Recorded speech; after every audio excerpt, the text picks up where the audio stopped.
I didn't even have time to. Welcome back to the Comics Aficionados right here on Thinking Critical YouTube. Fatal J finally got in the house and he's making weird noises.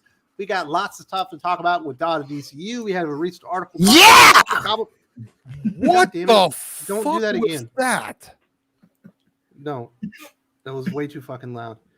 And I guess he needed attention or whatever. How you doing, Fatal J? You were supposed to be here for the last 2 weeks, but you kept canceling. I love attention. You're the one begged me to be on the show, sir. What's going on? I offered You an begged me opportunity 3 to weeks. excel, sir. See, this is what he does. He begs me to come on the show, and then he say, Fatal J's here. That's what he always... Yes, I've already seen in the comics 6 people have left just because they saw you. Well, you're a detriment to the show. Hey, those are my biggest fans, man. I'm glad to be back on the Thinking Critical show. I'm ready What's to up talk with the about hair? some Is that comics. clean? Is that a fresh dude? Looks like you're edged Yeah, up. I'm going through a midlife crisis. I'm doing the kid. Looks like you shaved off your widow's peak. Is that what happened? Yeah, I shaved it off. You can still see it. Yes. Well, you're not doing the LeBron hair plugs yet, so that's good. Yeah. No, man. This Yeah, is but all... Fatal J's like 24. LeBron's like 50. But he was going bald at 25. Jeez. Wes, I could give you a hug right now. I am 36 going on 37. But thank you, sir. Thank you. No way. I don't believe it. My goodness. So how you been, Fatal J? You got anything on the channel people need to know about? I've been kind of taking a break on YouTube, but I've been dropping shorts every day. And I guess people are starting to like them because I was losing subs because I'm not on that angry type of Fatal J stuff no more. I'm on a positive Fatal J stuff, and people are coming back. They're subscribing. So it's all good, man. I'm living a positive life. I'm trying to be like you, Wes. I'm trying to drop content every single day. If you go positive on me on this show, like there's no coming back. Well, I'm going to turn into a complete shield because that's where the money is at. You know what I mean? So everything from Marvel Comics is good. Everything from DC Comics is good. All their Marvel movies are good. All the DC movies are good. So this is going to be a great show. It's like the Lego movie. Everything is awesome. Yeah. Are you sure you want to go into the sports business? I'm just kidding, man. This is Earth 3 Fatal J. I heard someone say they had like 80 million views on shorts and got like $80 or something. Bro, I'm telling you, it's the new wave. I've been looking it up. I'm not joking about the views. I understand that, and you get more subscribers. But if you don't make any money and you're trying to make a little coin off your channel, what's the point? Well, this is the thing. What they're going to start doing is the shorts are going to lead into the long form content. I already tried that. It didn't work. Well, you got to keep it up. You can't just do it for a little bit and then stop. Fatal J. My audience trends over the age of 25. They don't like shorts. And that's the thing. Shorts, you're trying to get people that are like 12. We still have the attention span longer than a gnat. Okay. Yeah. I need more than 45 seconds when I take a shit. So come on. Exactly. At least 2.5 minutes. All right. All right. I understand, man. I'm just trying something new, man, because I don't want to be on that hate type stuff, man. So the shorts let me talk about different Marvel news and comic book news and anime news. So I'm just trying to figure it out, man. I'm trying to see what works. If you're gonna do a short, you need to like find a spoon and like shove it up your ass or something. That'll get some views. Nah, man, I'm not gonna humiliate and sell my soul for YouTube. I'm not gonna. That's do how that. shorts work. All right, who else we got here? Returning. You weren't with us last week, Sully. What are you doing? The salt and the soup?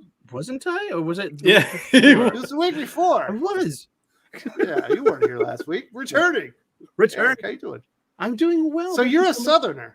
Yeah. He's south of Maine. I'm south of Maine. I'm from up in the Northeast up here. I'm from the projects of South Boston, Massachusetts. 0212 F and 7. How you doing, pal? Chief. Snap ahead. Projects, you're a Southie guy, huh? Yeah, exactly. Egg, I love your posts on Twitter, man. They just make me feel warm and cuddly inside, man. Because when you had that Big Mac, he said, I think I'm going to try it. No shit. I had a Big Mac the other day. I went to a comic book shop I hadn't been to in years. I walk up to the front door, and then there's a sign, masks required. Some places have them. I respect that. I don't, there are plenty of shops that don't need them. So I'll remember, I'm a grown person. I can respect that other people have beliefs that I don't share. You know what I mean? So I went down the street and I got McDonald's and I had a Big Mac You know what instead. they had in Alaska? They called it the McKinley Mac. The Ooh. Big Mac with quarter pounder patties on Mm. Oh, And That obviously sounds named after William magnificent. P. McKinley, former president. Mhm. it after the mountain. Oh, Yeah. so- Well, you know, in It's in England, they Alaska. call it a Royale with cheese. Why I they got call it the- a Royale with cheese? I don't think they call it that in England. I actually lived in England for 4 years. I got there from Pulp Fiction, so I I, love Yeah, it. it's that was Paris. France. You know what they Yes. put on fries Jesus, Fatal and, J. in You're Amsterdam? already messing up the thing. But when you pass your PT test in Alaska, you'll go get yourself a McKinley Mac to celebrate. Nice. This is another 6 months or a year before you got to go. Eric, the go reason to why I work. was laughing, and I know we Yes, got to get sir. to the comment talking introductions. Indeed. But the reason I was laughing because I know you're skinny and I'm a fat freak, and it made me laugh because he's trying that out. I try it out every day. I eat McDonald's, Pizza Hut, Domino's, all that type of stuff, and I'm dying slowly. And I need you Do you guys eat to help. Arby's? That's the key. I love Arby's roast Man, beef that was sandwich. so good. Ooh. Yeah. America's Curly? roast That beef. sauce, That's right. and then when you get the sauce, you say, Yeah, you don't want to waste it.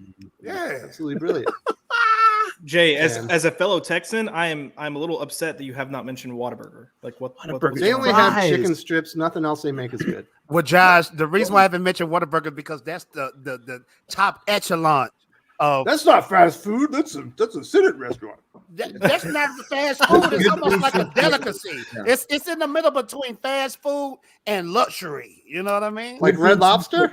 In between Ooh. McDonald's and Red Lobster You're is thinking Red Whataburger. Lobster. I'm thinking Burger King. I mean, around these parts, when we mention luxury, we mean Applebee's. Come on now. Like, yeah. You can actually get Applebee's here in the Philippines. You can actually get Popeyes too. They have one location. Ooh. I have not found it yet, but I would love some red beans and rice. You know what I'm saying? Mhm. My goodness. All right. Now that we talked about enough fattiness, who else we got? Drew, or I'm sorry, Josh. What's going on with the tag there? You're no longer passing the helmet. Now you're just the gay. oh no, we're still passing the helmet. Like that's still a thing. No, I did a stream last night with the one and only MVP, and there was a joke brought up about me being the token gay guy. Whenever there's gay conversations, Tolkien So gay I was- guy. So you like Lord of the Nope. Rings? No, token Token. Oh. So I put it out there like, hey, if anyone needs a token gay guy for their stream, reach out. Let me know how gay you want me to be on the Reach gay meter. around. Reach around. Reach around.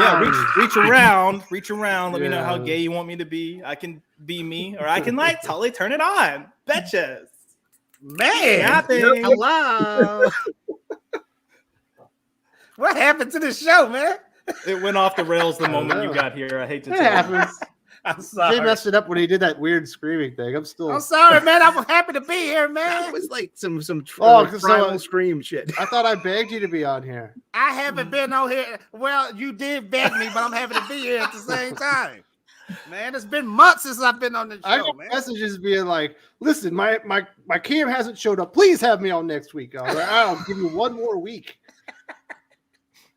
Man, my stuff, everything broke down on me. My laptop doesn't work. My webcam, my lighting. That You know, happens, brother. Yeah, it's life, man. It's life.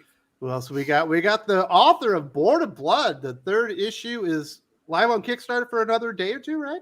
4 days to go. We're at 69. Hey, 69, dude. 69,613. Cancel the campaign. You hit the number 69. Yeah, Dope. absolutely. I got to hurry up. Can somebody provide a link, please? It's on I would Kickstarter. put it in the chat, but I'm not a mod, so I can't put it in there, unfortunately. Okay. Put it If in you our type private in chat. Born of Blood 3 on Kickstarter. I support you'll find indie it. comics. I support indie comics. Yes. Oh, true. Thanks, How Sully. you been doing? I'm doing great, and we're actually the day before this closes. I'm launching. I showed Josh last night. We're launching with Marat Michaels, the Vampirella and Red Sonja meet Naughty and Nice on Kickstarter, and a project I was kind of secretive about, and I cannot wait for everyone to read that. That's going to be Instead of calling it issue 1, you should call it issue 69. I think it would generate more business. I'm going to bring that Yes. to Marat and see what he says. Yes. The industry has too many issue number 1s. It does not have very Absolutely. many issue 69s. In fact, I can probably count on one hand the number of issues. I bet you can, Doc. Jeez, man. No one wants to hear about that hand and what it's been up to. My goodness. Drew, so you're leading our fantasy football playoff league? No, you're second. Your brother is beating your ass. Yes, he came out of nowhere with flipping Joe Burrow, who just went off last week against the Bills. And I told you what Brock Purdy was going to do once Brock played a good defense. He played a solid game. He did not make mistakes. He just played a solid, good game, but it didn't get me the points. So exactly. It's fantasy football. We're not looking for solid. I know we're not. I know, but hey, yeah, he played a solid game. Although I had Josh Allen, he didn't exactly light it up. He didn't. Me over. No, he choked. chose. Yeah. Doc, speaking of choking, you couldn't make it last week because you were choking on vomit. What happened? Dude, I got some weird fucking flu or something. You had mono. I don't know what the hell it was. It kicked my ass on like Thursday, and I wasn't really feeling like even a human again until like Saturday night. So I wasn't able to do the show. Otherwise, you would have just heard me coughing and hacking the entire time, which isn't really all that much worse than whatever other nonsense normally comes out of my mouth on the show. But at least this is words. That'd be more like whatever the hell that noise Jay made earlier was. I'm sorry, man. It was like a kangaroo call or something. Yes. What noise do kangaroos make, though? That's very interesting. No one can. We really don't need to know. We don't need another one on that one. So I do want to say before we get into some of these viewer comments that one of the viewers of the channel, you probably know her, especially if you come here to the live streams, AL. She's pretty much here every single weekend. Had a bad week. She had a loss in the family. So if you could put her and her family in your thoughts and prayers, if you don't like to pray, just good vibes. Yeah. And see if we can help her get through this bad time. When she shows up in here, let her know that we're here for her. It was obviously really bad news and definitely was terrible. So AL, we're rooting for you. We hope you and your family are doing better. And we know it was a bad week. This is what we have so far as super chats. Kyle Lyle, your hair is better. Are you talking to me? My hair is always dope. You must be talking about Fatal J. Oh, thank you. I mean, I'm just growing it out. I mean, I've always had hair. I just like to keep it bald. Why don't you grow out the widow's peak, man? I don't know, because I don't want to look like Eddie Monster. You remember from the from the Monsters. From the Monsters. I don't want that V joint, because then people will be thinking I'm a black vampire, like a black Dracula. Blackula? Work for Eddie Murphy. See, thanks for pointing out my insecurities, man. Now I gotta just shave and shave and shave today. I'm just saying, it's like you're gonna have to bick that every day, just to keep, and then you're gonna fuck the edge up when you're trying to do it. Yeah, you're right. No way this turns out well. You know, that's funny because you sound just like my wife. She said, "Just grow it out because you're gonna mess your edge up." Exactly. You're going to be Fatal J, you are a handsome man. Why are you trying to hide your good features that make you unique, sir? That's true. That's true. You're right. Thanks for making me feel good, man. I'm gonna grow it out. Absolutely. I got a feeling though when I grow it out, you gonna call me Dracula or something, man. Because I know I you would never call you Dracula. Up. Yeah, but you like to set me up, because I fall for stuff. This is my elaborate plan for in 6 weeks when you come back on the channel, I can make fun of it. I appreciate you giving me the credit, but nobody here plays that long of a game. Okay, you already have a nickname. Doc, you're pretty good at stuff like Tinkle that too, Fairy, man. Right? Tinkleberry. What was it? Tinkleberry. Wasn't it Tinkleberry? Tinkleberry. Tinkleberry. Yeah, you already got a nickname. Cal Lyle says Daredevil Born Again will be done by some of the people that did Naomi on CW, the same people that said 10 is the new 16. Feige must be desperate. He has to be. 10 is the new 16. That is a really gross statement. Yeah. No, it's actually stated. Yeah, it's like, that's disgusting. That couldn't have been what they. I don't want to get into it, but Naomi was not a good show. But I'm not surprised that they hired them to do Daredevil. Why don't they just get the Gages, Christos Gage and his wife, to do it? They did the first season of Daredevil. It was awesome. That would have been the perfect choice, considering that's what their history is: TV shows and comic books. And police procedurals. Hey, this is the best possible choice in the room. It is the most glaringly obvious choice. Obviously we can't do it. Yeah, that's crazy. They don't want it to look like Netflix. They don't want it to look like the Netflix They Daredevil. want it to be good. Lade No. Craver says, if Marvel will pay me, I will do shorts shilling Red Goblin, Hellcat, Hallow's Eve top nude chart, 2023 Hellcat best heroine since 2000. Okay. Shout out I to mean, Lane if they Craig. pay me, I guess I'll do. I mean, it depends on how much they pay me. My soul is for sale, I guess. How much would it cost for you to start shilling bad stuff on Marvel? Wait, never mind. You're doing it for free, Jay. Man, look, I'm not really shilling. I'm just talking about the news, the Marvel news. I'm not saying if it's good or bad, you know. I just want to have that content flowing on my channel every day. You know, You shilled out. You sold out I guess if it's shilling for then it's shorts shilling. bucks, Doc or buddy. That's gonna be like $3. You know that, right? Man, I'm not in it for the money, man, because Oh, you're in it for the for the integrity of YouTube. for the integrity and the right moral life of being a YouTuber. That's what I'm doing it for. You should just make a TikTok channel. Then you can only do shorts. I don't like TikTok. It's something weird about it. Because it's Chinese spyware. Pretty much. Well, that's one way to say it.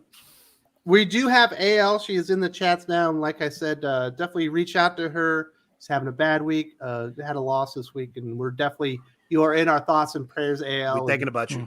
Absolutely. And my sincerest condolences, AL. Yeah.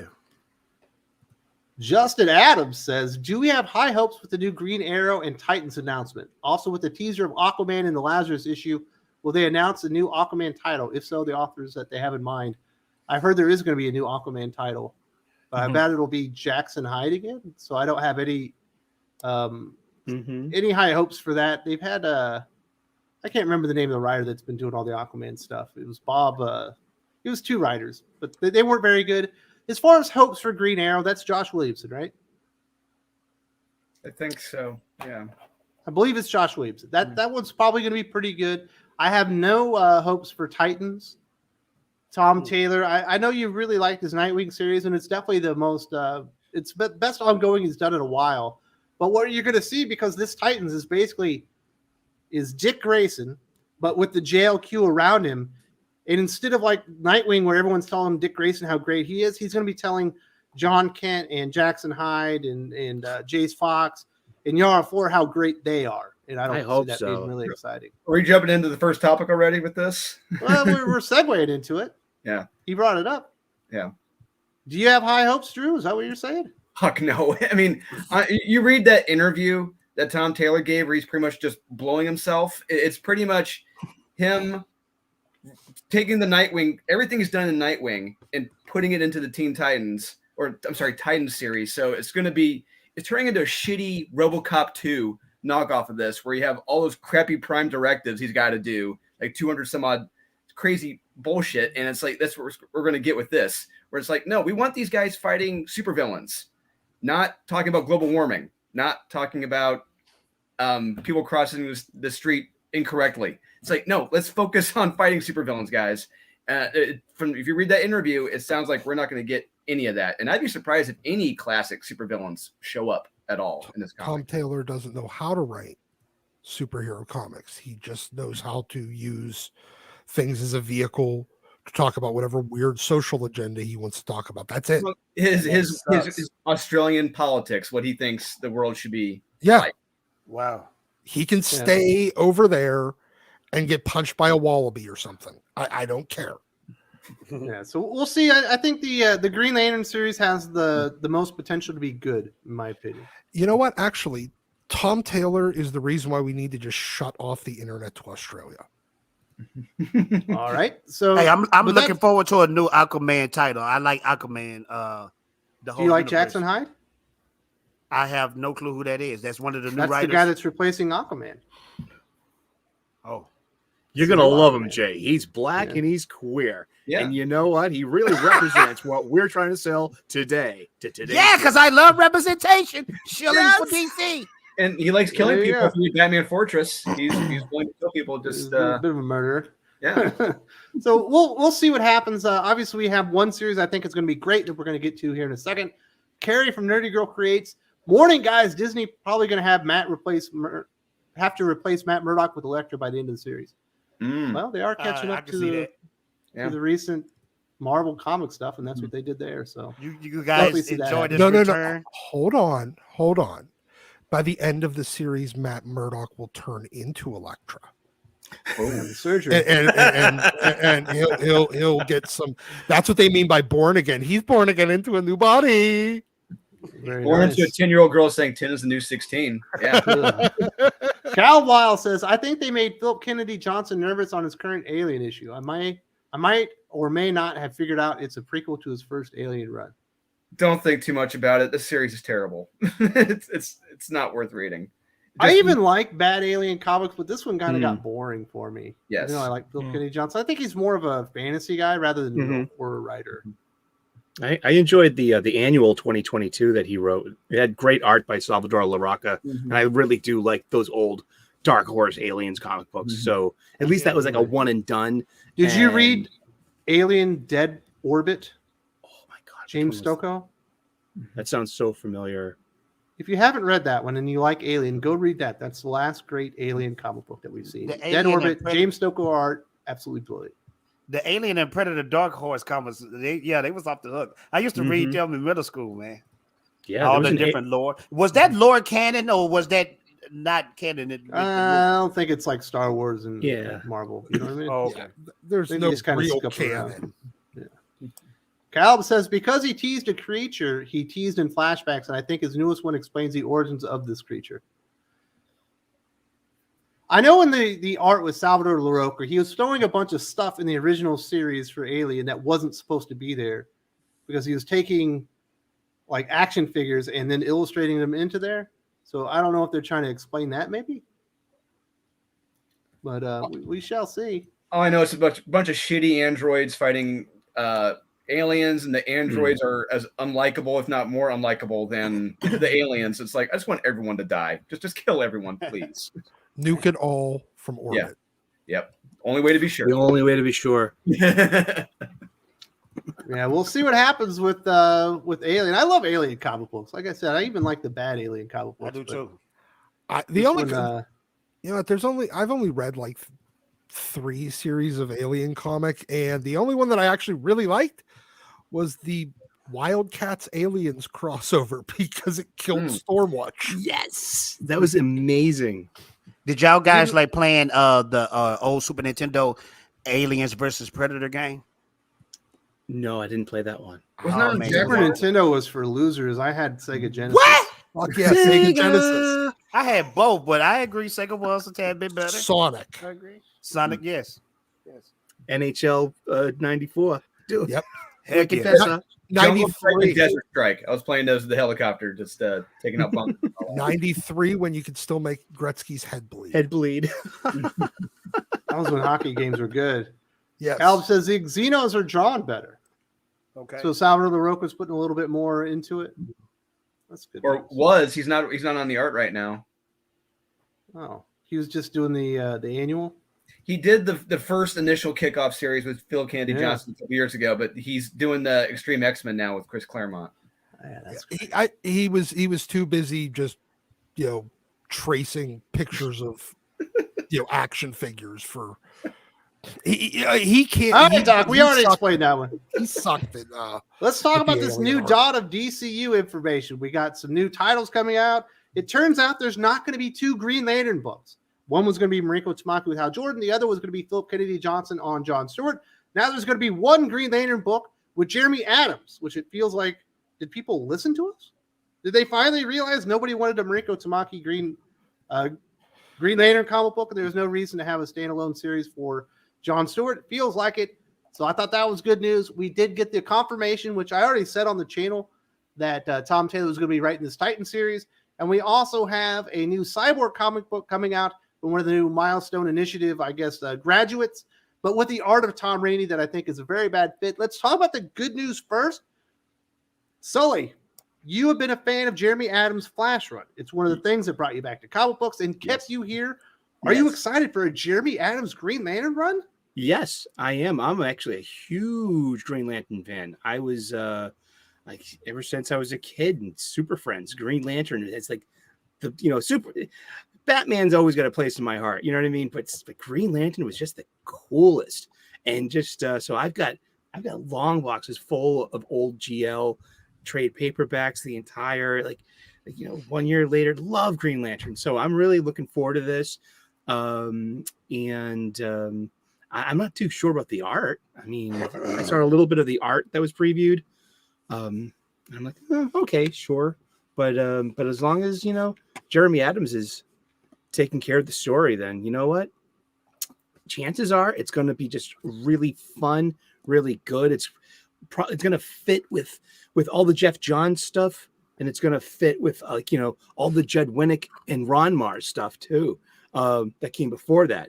I love those years. I love the Kyle Rayner stuff. Sorry, everyone. But I'm a Kyle Rayner fan myself. Yeah, man. It's a Kyle Rayner comic book I'm looking for, though. And I don't know what it is. Please, guys, help me in the chat. It's a Kyle Rayner book. It's all about Kyle Rayner. And it's going through like a flashback of Hal Jordan and how Hal Jordan turned evil. He has rings all over his fingers, and he has a long flowing cape. And it was like a flashback. It was with Kal Rayner. He had the Green Lantern, like the literal lantern. Do you got anybody know what I'm talking about? I that was like one of my first comic books. I'm looking for that. I need help. It sounds like the Infinite Crisis or the Sinestro Corps War Parallax one shot. That's what it sounds like. It might have been a one shot because it looked like it was just showing what was going on in the Green Lantern universe. Yeah, because Parallax had infected Kyle, and Kyle was trapped inside of his own body, and therefore he's going through this whole like this is your life thing, struggling with Parallax. And check that out. It's Sinestro Corps War. It could be Tales from the Sinestro Corps War. Because it was real strange because in my school at the time, I was like in the 5th grade, and they was having an auction. I don't know why the freak we was having an auction, but it was comic books that was on the auction, and I wanted them real bad, and that was one of the first ones. So I need that for my memories. So you guys help me out. I'm trying to get my childhood back because I'm getting old, I'm getting fat, I'm getting depressed, and I need some little bit of happiness in my life. Okay, so you guys help me out with that. I think Eric might have hit it for me. Thank y'all so much. Scott, I see what you're saying right there, Emerald Twilight. I'm gonna have to check that out. Thank you so much. I'm gonna jump in to get this back on topic real quick. So I want to be optimistic about this Dawn of DCU. I am excited that Jeremy Adams is writing. I think that's a good sign. I think so often we talk about writers being good or bad. And I think sometimes we need to keep in mind, too, you can have good writers that just don't do well in a comics form, because a good writer not only has to be able to write well in comics, but also get through the bullshit of the editors and still tell a quality story. And Jeremy Adams seems to be one of those people that can like get through the mess and still deliver. So super excited. However, this news of the switch and the change up, as positive as it may sound, is just telling us, one, that DC still hasn't gotten their shit together and cannot plan to save their life. And two, we know they're still running with the same initiatives that kind of like led to this soft reboot anyways. So what's the point? Yes, sir. I think they're just out of ideas. They don't know what they're doing. They don't know what the plan is, and they're blowing like a flag in the wind. The one Did shot you just say blowing like a fag in the wind? Yes, that's exactly what I said. No, they just look. They're changing their plans all willy-nilly because they really don't have a direction that they're going to go. And they saw the reaction from announcing a Mariko Tamaki book. They saw the reaction from that Jon Stewart one-shot thing that ended up, and everybody being confused just so that they could create a second Jon Stewart to keep Jeffrey Thorne's weird Jon Stewart still in existence. So they have no idea what the hell they're doing. Drew, is it the way you understand it that the original Philip Kennedy Johnson, Jon Stewart, is going to be a backup in the new Green Lantern book? Yes. But it's not coming out as its own series, right? No, it's its own thing. It's going to be a backup story in the back. It's like what they're doing now with all their first story arc. Yes. Yeah. So it's like DC's doing that a lot now. They're putting backup stories in a lot of their books to explain the upcharge and the comics. I think they were done probably with the first arc, and since they weren't going to do the series, it's going to be a backup in there now. Yeah. Josh, you are the DC aficionado. Is this DC Comics listening to people? I mean, that's crazy if they would actually do that. I already answered this. You were gone. Well, never mind then. No, I will say I do think that the team up on this book in particular is going to be good. I just don't have hope for anything else. And you know, Anything else you mean Titans from Tom Taylor? I mean, well, you know, if I felt like Tom Taylor could deliver a long form story, I would say sure. Let's see, because there's he can deliver a long form story. It's just not Story will be good. as long as it needs to be, whether it be 2 years or 3. Right. We will at point 3, year 3.5, we might actually deal with the first villain that was introduced in the first issue. We might save it for 5 years. He finally teased Nightwing and Heartless fighting Oh, after 2 God. years. Yeah, I can't. I can't. Like, and what sucks is he has potential to be decent. I'm not going to say good, but No, decent, and he just sucks. Deceased is great. Sure. I thought like Dark Injustice Knights was of great. Steel was pretty decent. They need to make a deceased movie. Man. Are you Could just you eating imagine a plain bagel? This is a glazed donut. Oh, that makes more sense. That's more like it. You know how I do, man. Have you ever had one of those donuts they turn into a burger, Fatal J, like a cheeseburger? What? They Yeah. take a donut, they cut it in half, they butter it, they grill it, then they throw a hamburger patty and the cheese in the middle and eat it like a burger. That sounds like a heart attack waiting to happen, Sounds but I want delicious. It is. I It's want actually one. pretty good. You know what's Definitely really do that. delicious? 3 cheese bacon wrapped deep fried chili dog. one. That sounds like a heart attack waiting to happen, but I want one still. Oh, say that again. Good. 3 cheese, 3 cheese bacon Three cheese. wrapped Bacon deep wrap. fried chili dog. My God. So, Sign Drew, me I up. think they're making a big mistake. Obviously, replacing the Justice League is already going to be difficult. Kind of like replacing Superman with John Kent as the new Superman of Earth. We've already seen Tom Taylor fail with that concept. So now they're going to give him the concept of replacing the Justice League with the Titans. With this new, it won't be the Titans that people like, of course. It's going to be the JLQ with Nightwing leading them. How could this go wrong? I don't know how it could go wrong. I mean, truly, if you follow his track record at Nightwing and everything else, I'm like, yeah, in current continuity, everything's going to be awesome. You know, because everything has been awesome. Nightwing 100 was awesome. It's what everyone wanted. And That's what or you're Sonic Killer was awesome. And no, look, all I'm going to say is be prepared to lower your expectations if you want to see superheroes fighting supervillains. I can guarantee you right now, you're not going to get that. Wow. It's Well, going to be a there's lot. bigger problems out there. They got to fight the patriarchy. We got the wage gap in Israel, which is a huge problem that we We got. we got bail reform. We got prisons. Ukraine. global warming. refugees that need to be saved. Absolutely. So we're probably a border crisis. We're going to be down there dealing with the border crisis. And if you want to be lectured, Maybe you could make a border on the moon. Crypto's a problem. He's been lifting his leg on my sofa again. Ooh. Guys, we're forgetting the biggest problem facing the world today. Cis, white, straight men. You tell him. Nightwing is the biggest problem. I think he'll probably apologize at least 45 times in this comic. Probably. Per issue. And He'll the one shot- apologize 45, and then he'll have 45 different superheroes telling him he's the best hero because he's so good. No, I don't think this is going to be about him being great. It's going to be about him telling everyone else they're great. Well, he's gonna gonna be telling the everyone else one- that they're better than he is, and he Yeah. knows because everyone tells him he's so great. Think how great they are because Superman just said Nightwing was better than him. Yeah. What? He needs to validate everyone else. That's how it works. Built this up for 2 years for a reason. The one shocking title out of all this is Cyborg. I mean, look, they've tried God knows how many times now to make Cyborg a thing, and it doesn't work.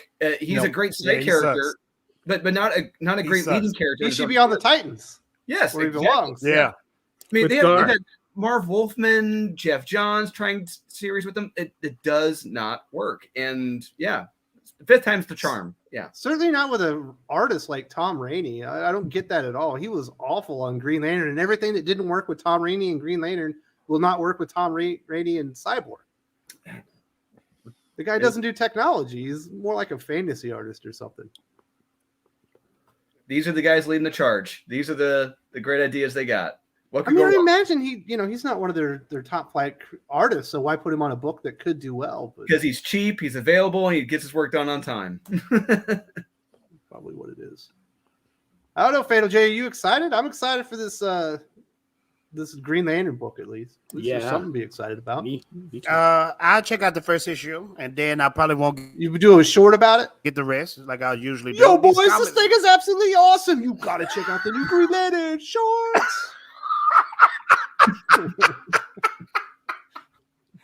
That's exactly how I'm gonna do it too. Hey guys, this is one of the greatest comic books to ever come out. DC is paying me, I don't care. But hey, check it out. I don't sold my soul. I believe it. That's Fatal wonderful. J. We had all those great thumbnails where you're always like this when you're looking at something. Or Wes, you starting to get like that too, though. I watched your stuff. You like this. I've never I done that watch your one. stuff, man. You've done it on one of them. I can pull it up. You be like Maybe this. like a This year you, ago. this you. No, I do the faces. The faces, people more people click with the faces. But now you're not going to be angry face. It's going to be Fatal J like soy faced up. You're trying to sell Okay. the comic books good. You can't tell me you wouldn't click on something like this. No, I wouldn't. Say no, I wouldn't. definitely wouldn't. I would do that So- edit option and do not show. Click that. Stop getting videos like that. Josh, as a DC aficionado, a man that took out several years of his life to dedicate it to Batman or whatever, we're certainly going to be getting a lot of Batman characters. But is it, is it distressing that they're already changing their plans for something that didn't seem like it was well planned out to begin with?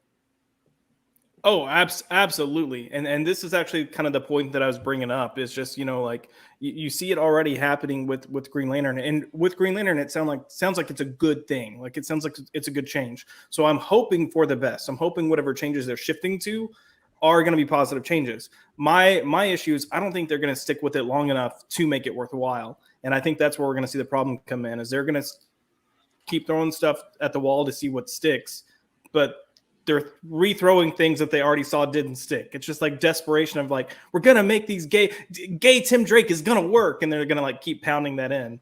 Yes, I said pounding. They're going to keep pounding it. Yeah. Oh, Tim Like, Drake is gay trying to now? Tim Drake is gay Oh, God. now? Oh Jesus! Have you Wicked been gay. paying attention? Yes. I'm sorry, Jay, man. where I have you can't been keep for, You like, up the just with gave this. Bernard a wraparound on the last cover. How did you miss this, Fatal J? I can't keep up with all the wraparound. characters turning gay. I can't. It's a What shorter you list. shilling for? It's a shorter list to tell you who's not. Yeah, pretty Nobody. much. The end. At this point, they need to just make the Trinity gay. Batman, Superman, Wonder Woman, just make them gay too, or Okay. they're not. Fatal J, listen to this. John Kent, the new Superman, is gay. Okay, Jace Fox, I don't think they've confirmed, but there's no way that character's straight. And then you've got Yara Flor, Wonder Woman, who's also a new LGBT character. So they've Okay, already but- done that. just go full on out and make the originals gay too. Just go all out. Yes, that's exactly what I just Should they said. just make a multiverse where everyone's gay? Just you might have just gave them an idea. You They- gave they them an already- idea. They're all from that weird place that America Chavez's moms are from. Wasn't that called Utopia? Utopian parallel, where it's Well, they have just that one- lesbians. So We had that one multiverse doc where we reviewed the comic where it was basically just like a field hockey comic Yes, I vaguely remember this, and it was where all the characters are gender swapped. yeah. The Young Justice Multiversity one on Yeah. the gender swap world. Rob Liefeld did that on one of his Youngblood comics, and it was actually pretty good. Warren Ellis did it way back in the day on Stormwatch, where they ended up on another universe where everybody was gender swapped. Grunge was a chick, the engineer was a dude. Yeah. Not new ideas. Yeah. So we'll There's see. a- I mean, there's at least some exciting news. There's something to get Yep. somewhat happy about. Although this probably means that we're not going to get to see Jeremy Adams' Flash continue very much longer. Pretty certain Tom Taylor's going to end up on that one. So there's one title you can drop here in the not too distant future, Eric. Yep. There we go. But it gives me something to look forward to. Shazam by Maura and Wade. I'm gonna be really dope. looking forward to that one. That's gonna be Yeah. smashing. Yeah, Got a feeling comic we're book gonna for keep actual going. comic book readers. We don't get those Yes. all that often. We do have some super chats. This is what Lane Kramer said. In April, there's a new #1 Alien comic. Wow. That'll be the 3rd reboot, huh? Yeah. Third. Just since they've been at Marvel. Yeah. Yeah. Jesus. Maybe that's it's Every Doc and I have a issue, video where we talk about this. It'll be coming up tomorrow or Monday. every issue now is #1. We just Do what they release a new number. Every issue is #1. Lane, is it a new creative team or are they keeping the same creative team? Let's take a look here. Hopefully he answers you. Caleb says, spoiler, Barbara finds Nightwing from the rubble, looks into her eyes and says, Barbara, I don't know why, but some force touched me and I'm gay now. So that force would be Tom Taylor. The still Absolutely. force, the speed Tom force. Taylor touched the me gay and I'm force. gay now. Yeah, the gay force. The So gay force. it's Declan Shalvey and Andrea Brocardo on the art for the new Alien series. Okay, so it's going to be boring as shit. Yeah. Are you reading his Champions of Shazam book there, Drew? Oh, I'm reading it. Yeah. Oh, yeah. It's good, oh, isn't it? Oh, it's amazing. It's been the last issue was amazing. That's all I got to say. Wow. Daniel Beatty, famous Fatal J quote. Does anyone know what I'm talking about? Love you, buddy. For real, you're the best. The Thank you, answer is my friend. always, we have no idea what the hell you're talking about, Trey. My mom says the same thing. Yeah, so it's not just Mother's a us. smart woman. Mega Gear X. What are your guys' thoughts on the JSA book? I thought it would continue the pre-New 52 stuff. When I found out it didn't, I decided to skip it. That's I fair. think you can absolutely skip it. Yeah. I don't like it. Neither do I. It's not what I wanted. If you want Huntress, Huntress is a great character. If you want Huntress, you want Catwoman, you want like a redo of like the Tom King Batman Catwoman run. Here you go. You're gonna love this. But if you want to see the JSA characters, you want to see Hourman, Wildcat, Jay Garrick, you're gonna get them in a page. That is it. They are not the focus of the story. It is Helena Wayne, and I'm out. I don't want this. How What up, many, Skip? issues- how many Yeah, issues is this skip it, supposed to Josh. be? I think 6, 7. Okay, yeah.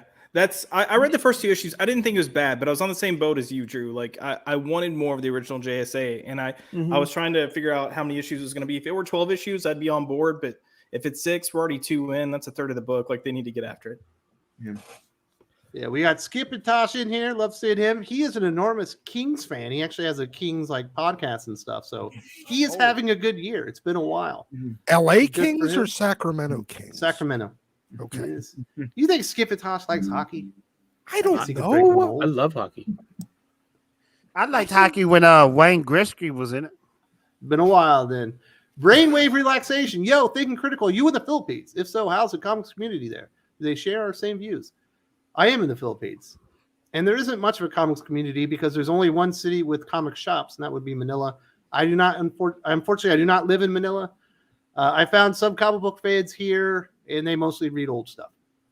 Oh, So they're But happy fans. I am in some Facebook groups, and I think the people that are left, because it's so expensive, I guess drank the Kool-Aid, I guess. Kind of what it seems like to me. MH Comics Invictus says, Alien, Predator, Colonial Marine novel trilogy called Rogue War is science fiction gold. Cold Forge novel is perfect standalone alien story. Thank you very much for the recommendations. I also would say, if you like comic books, there's a Dan Abnett series that's Alien, Predator, and Prometheus called Living. I can't. If you put Dan Abnett Predator in, you're going to find Prometheus, the the series. movie. Yes, it's part of the comic book series that he did. Okay, It's Live or Die, I think it's what it's called, but it's really, really good. I forgot those about that. bald-headed It's really- guys invented the aliens, right? The bald-headed dude. Yeah. Yeah. Oh, Yeah. The engineer- The engineers? The engineers, bodybuilders. yeah. Yeah. Why did they wanted to kill the humans at the end of that movie? They never fully Well, explained that. okay, They never so did. well, Ridley Scott did explain why in an interview. But he didn't do it in the movie, and that's where it was He did. important. He didn't. Yes, we're led to believe that an engineer did go to Earth during the Roman era. He didn't like what he saw, and he was crucified. So they were going to go to Earth and wipe them out. Oh, so they trying to talk about my Lord and Savior? Yes, they're saying that Jesus was an engineer and he was crucified, and they were going to go wipe probably out pretty smart that they decided to leave that out of the movie. Yeah, that's pretty smart. Considering that they're like 23 feet tall. Yeah, And they it picked up would've that been- one robot and tossed him like he didn't weigh anything. And you probably would have that probably would have been mentioned at some point in the Bible that, oh yeah, by the way, Jesus was like 20 feet tall. and a That's bodybuilder. yeah, he was jacked and 20 And feet he had black tall. eyes. Yeah. And he was bald, no hair anywhere. At Yeah, some that's good they point kept that that would out, have been probably gotten mentioned that he's a giant. Some people are just too creative for their own good. Common sense. DC brings back Justice League because DC has no faith in Tom Taylor. DC or Titans. DC has to give Titans to Taylor because they know that he'll throw a tantrum like a child. Justice League will definitely be back, and within the next 18 months, there's no way this lasts. It's just like John Kent taking over Superman.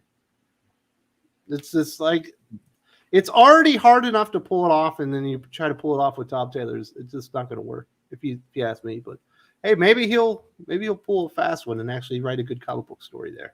Impossible. Federico De La Casa. Hey guys, as an Italian, hearing you Americans talk about food is like reading about writing comics by Tini Howard. Fuck, that was a major league burn. You walked me right into that one. Like Ant-Man by Ewing, by the way. Ant-Man by Al Ewing was absolutely very good. The worst Italian food I ever had was right next to the Coliseum. Wait, no, to the Vatican. It tasted like Chef Boyardee, but they charged me $10 for it. Italian people I watch on TV. Oh Like man, Sopranos? I wish they could just invite me to their houses. Just the food just looks so beautiful. The food look beautiful before you eat it. I want that. You don't eat lasagna unless you're at an Italian's house? No, I want to go to an Italian's house and eat the real lasagna and all that. This is what you do. You go to Olive Garden. You No, man, I don't want to go to no freaking Olive Garden. Dude, What are you Olive talking Garden's about? like That's 18 the bucks best a date. plate right now. It's Never crazy. mind then.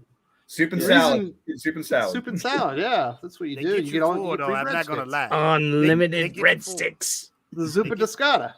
That's where it's at. Nice to see you back, Federico. I hope your relationship is going well, sir. Common sense. I researched Morgan Hampton, the writer of Cyborg. All Hampton wrote are articles on Black nerd problems and Milestone Initiative. Good or red flag?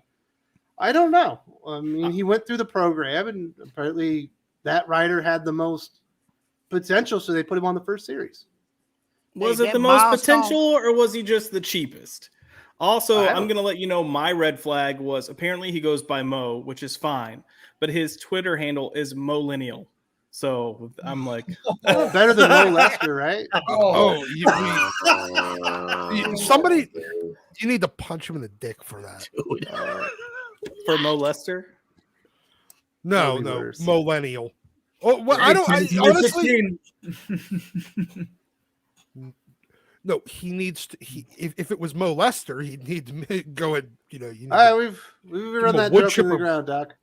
Hey, My real quick, goodness. real fast. That Milestone reboot, trash, and that hurt Absolutely my heart terrible. because I'm a big gigantic Dwayne Duffy fan, a gigantic Dwayne Duffy fan, and it You can just tell breaks the people my that heart. did that didn't really like it what he was doing.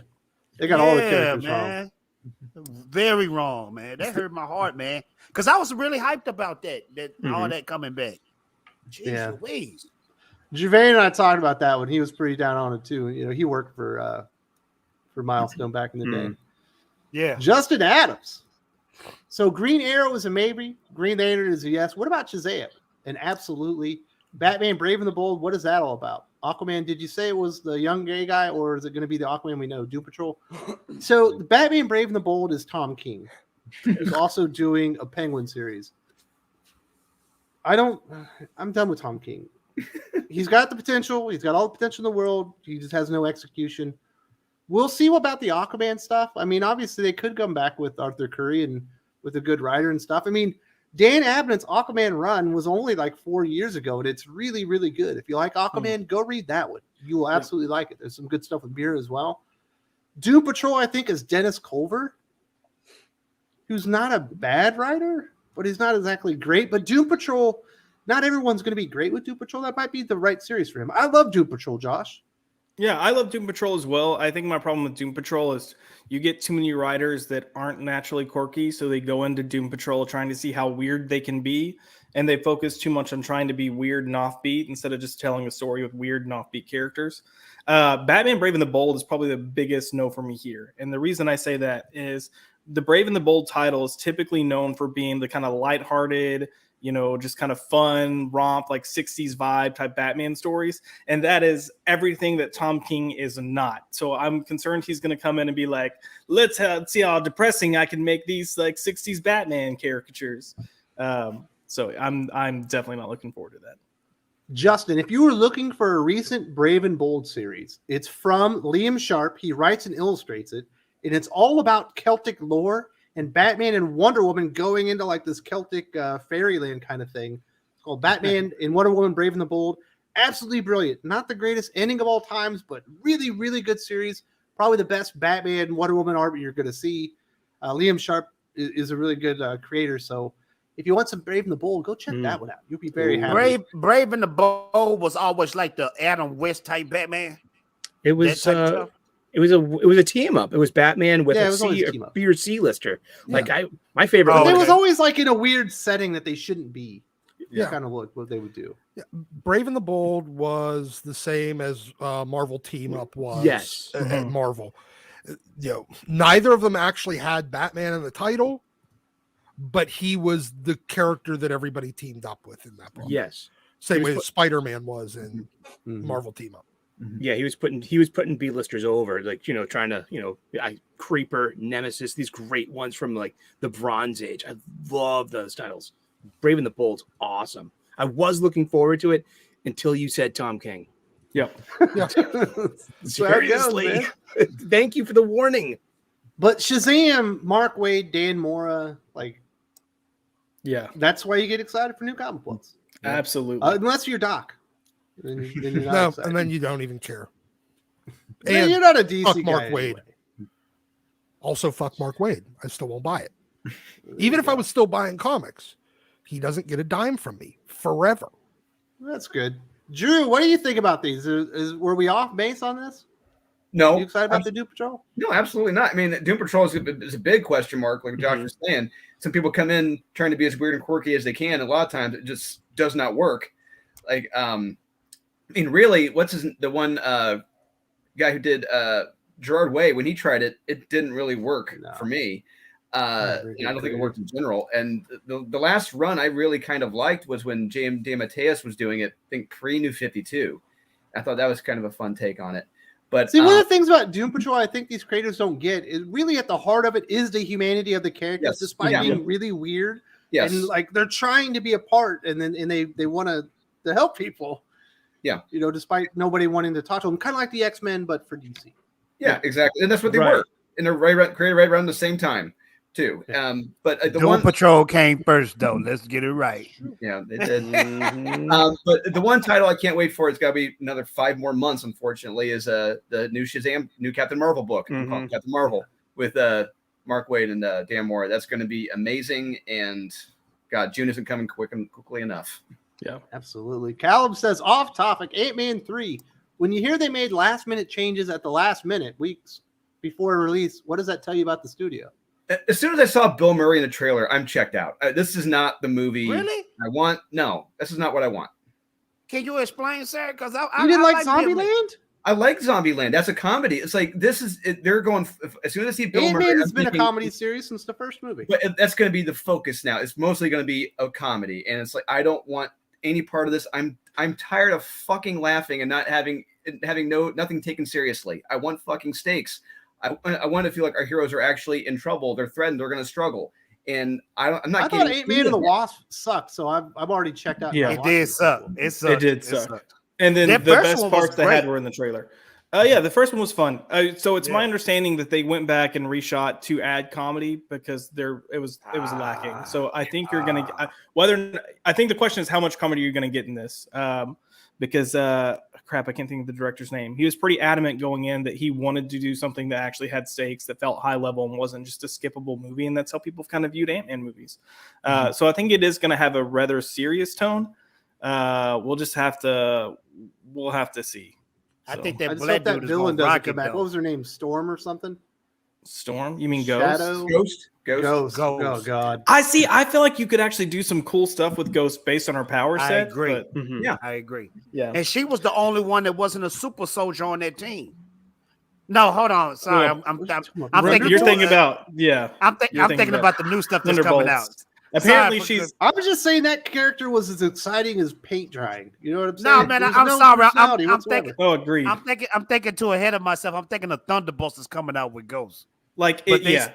If I were gonna use Ghost in a film, I would like not focus on story and just come up with some really cool action scenes and leave it at that. Like, hey, you want some cool fight scenes? Throw that character out there, let her use her powers. Go that way. Yeah. And then Drew, I think Bill Murray's going to be more like Jeff Goldblum. How Jeff Goldblum was used. You have those pops of like, here's these things, and then it's over. So. Man, I didn't say that, but we saw the Akibe. No. Hey, y'all, Eric, did you see the video I sent you?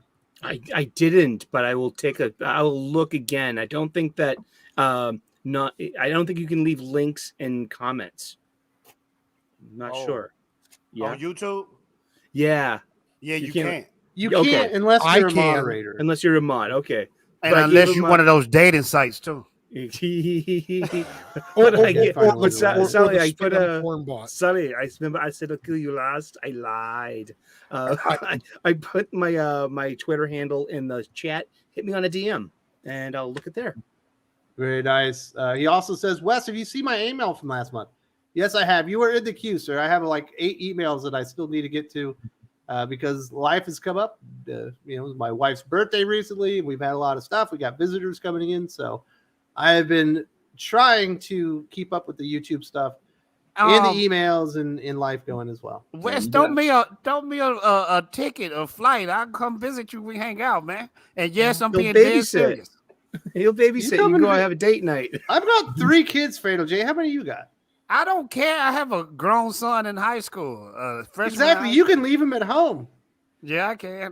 But I'm talking about, man. Kids are expensive. I ain't My got wife no was money. my wife was hang out with your wife. We go out and explore the Philippines and just Hey, man. When you enjoy show life up- together. We'll show you around. Absolutely. You like We'll go American island Ninja too? American Ninja. That's My a good goodness. movie, man. Calvin says, saw the Dawn of DCU by Dan Mora. Their solicits on Free Comic Book Day. Bleeding Cool made a rumor that Flatline, Red Canary, and Stitch going to be the new Birds of Prey. No Stitch, please. I want Khalid created them. If that's the new Birds of Prey, that's another thing that'll fail. They're not going to do Crash that. They're and not that burn. stupid. What's done to DC? Because I thought Dan Moore was That's still the- doing. I thought he was still doing. That's the reboot that we're in right now that we're creeping into. I imagine he illustrated the Free Comic Book Day. I thought he was issue. doing Justice League though. Isn't he doing? No, Justice no, League? he's doing. There is no Justice League. He's doing Batman, Superman, World's Finest, and then he's also Yeah. going to do Shazam. That's what I was thinking about. World Finest, yeah. I love Josh, that you're guy. a fan of female characters. Is that a good Birds of Prey lineup? No, I feel I'm a believer that if you're going to do a title, you need to have at least one of the original characters in there, at least one, preferably more than that. But it just seems this comes across as desperation. I'm trying to get these new characters over, and then trying to I put like a known title with Flatline. it. I like Flatline too. Like we've had multiple discussions about Flatline and in the past, and I think it's one of the best new characters that's come out, and I want them to do something with her, but I don't think this is the to me this route doesn't even fully make sense for her. Like No, not so. whatsoever. Like if Barbara Cal was says Right. Ant-Man 3's MODOK looks terrible. MODOK Hey, is an you know what I interesting-looking found character. out, and this is true. The MODOK character is the guy that was the villain in the first movie. spoilers. Oh, sorry. I'm kidding. You're welcome, I'm Jay. kidding. We announced that like a month ago, probably more. Oh, my kidding. fault, man. Sorry. Uh, Kidding, man. I will say the main image you see of Obadiah MODOK. Stane? No, the the bald guy. Yellow Jacket. Yellow Jacket? Corey Yeah. Corey Stoll. Yeah, I think it's is him. That his was name. really boring. The main image you see is him with that metal thing over his face. You get regular MODOK with just the face. So I'll just put that out there. This is what I didn't understand though, Josh. The quantum realm. I thought it was just a place of colors. Jay, Now no it's one a can city. no one's gonna be able to explain the quantum realm to you. It's okay, man. We love- Stuff is small. Why is Dawn of DCU rolling out so long, like 8 months? Because they don't know what they're doing. Yeah, they don't know what they're doing. They don't. The plan isn't set. Yeah. There's no way it is. There's too many bad things that they're continuing while they're rolling it out. So, Hey, it wasn't. can I say? Go ahead, Jason. I'm sorry. No, you do your thing, Dan. No, real quick. I just want to say this real fast, and y'all guys probably gonna hate my guts for saying this. Absolutely. No way. I was disappointed with Mark Silvestri's Batman, and I was disappointed with Greg Capullo's Spawn and Batman. Batman and the Joker Deadly Duo is amazing. I don't know what the hell you're talking about. I just don't like it. He's not a fan of the art, not a fan of the story. I still think he likes comic books. I'm not a fan of the story. I'm not a fan of the art. That's usually not Mark Silvestri's style. You know what I mean? This is old school kick-ass Mark Silvestri. There's too much adrenaline and testosterone in there for you, Fatal J. But rats, if we throttle it back a little bit and they eat food and talk a little bit more, you'll like it. He's been so used to subverted expectations. He can't handle this. This is my thing. I'm a huge Top Cow Mark Silvestri, Michael Turner, all that era. I love it. But this is just not hidden for me. The Batman Spawn stuff I didn't like much either. I can understand that. Yeah. Okay. Federico de la Casa says, I'm starting to like Jonathan Majors as Kang being race swapped, but putting Quasar, a black guy called Wendell Elvis Vaughn, seems forced. It's all about the casting. After Endgame, it's going to be race swap, more women. Just so get used to it. It's just going to always be that. I just don't give a shit about a Kang that doesn't wear Kang's fucking helmet. Yeah. But if he puts the helmet on, you'll be cool with it? Yes. He got the helmet on this one, on Ant-Man. Yeah. He'll wear it for about 5 minutes. Man, they don't do it like the Judge Dredd movie where he doesn't take the helmet off for the entire movie. That is an incredible movie. Not the one with Schwarzenegger either. Stallone.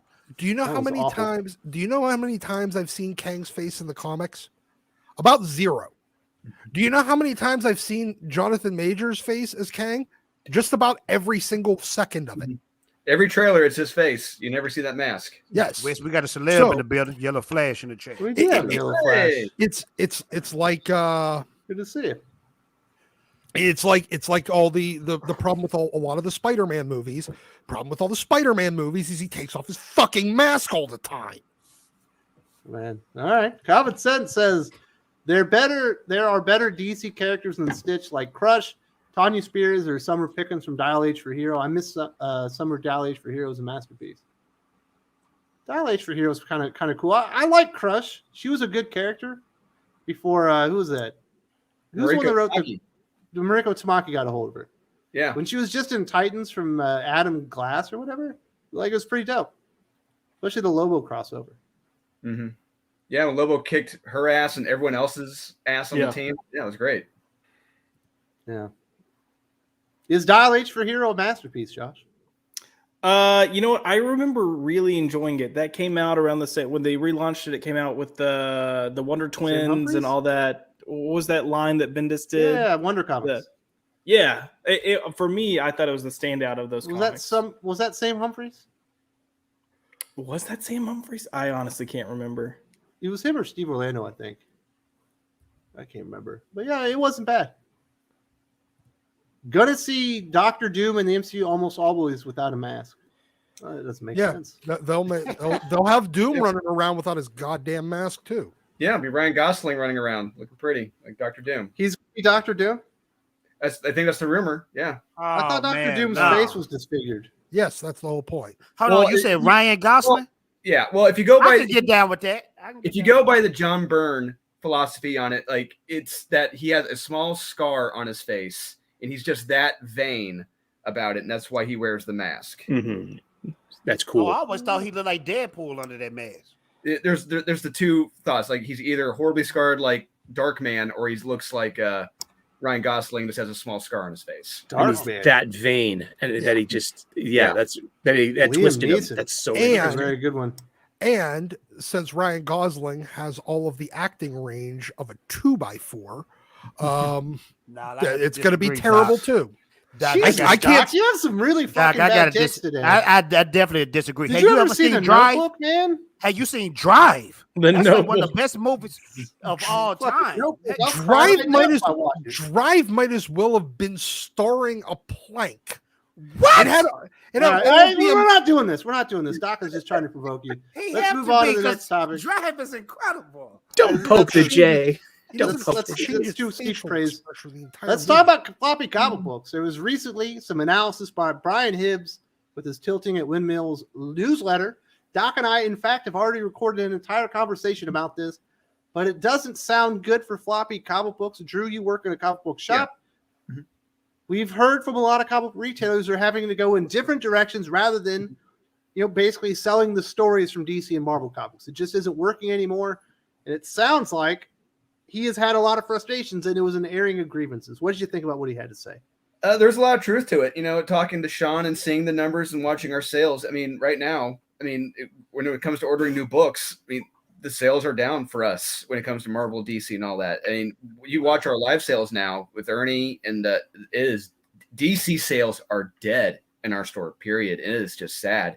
But he is right, and also in the sense that variant covers, there is some blame to that. And I talked to Sean about this, and a lot of the variant covers, I wouldn't say not necessarily that it's variant covers are bad. It's just that a lot of the variant covers themselves are bad. A lot of them are just bland, boring, unexciting, drab. They suck. And Sean, because Sean has been successful here at Comics Fleet in so many other realms, whether it's on Whatnot, his other publishing lines, like Born of Blood through Merc Publishing, Black Ops, whatever. He's making plenty of money doing that.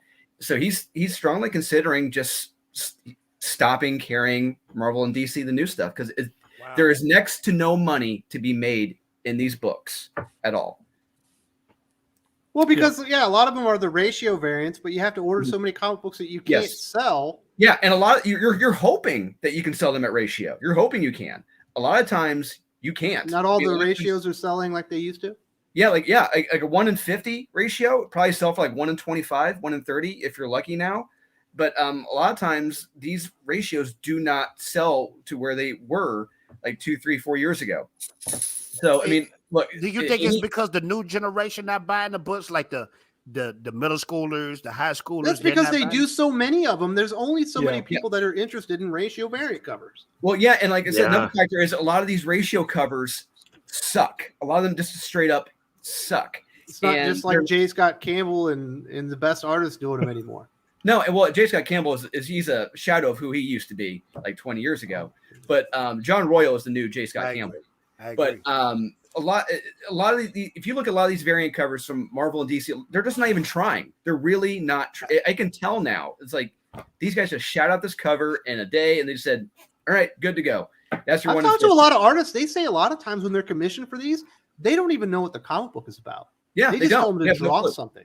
Yeah, that's it.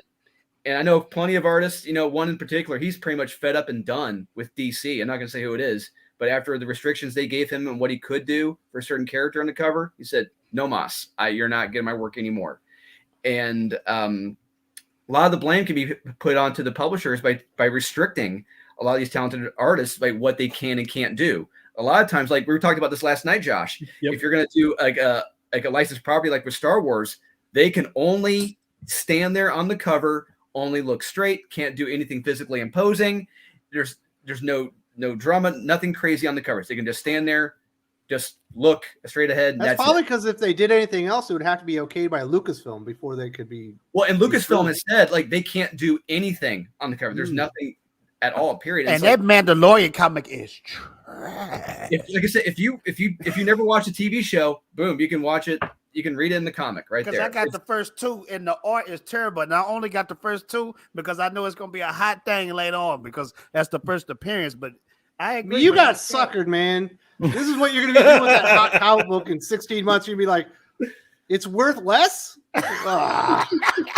You mean I can't get $100 for this, sir? I'd be hoping to get 450, bro.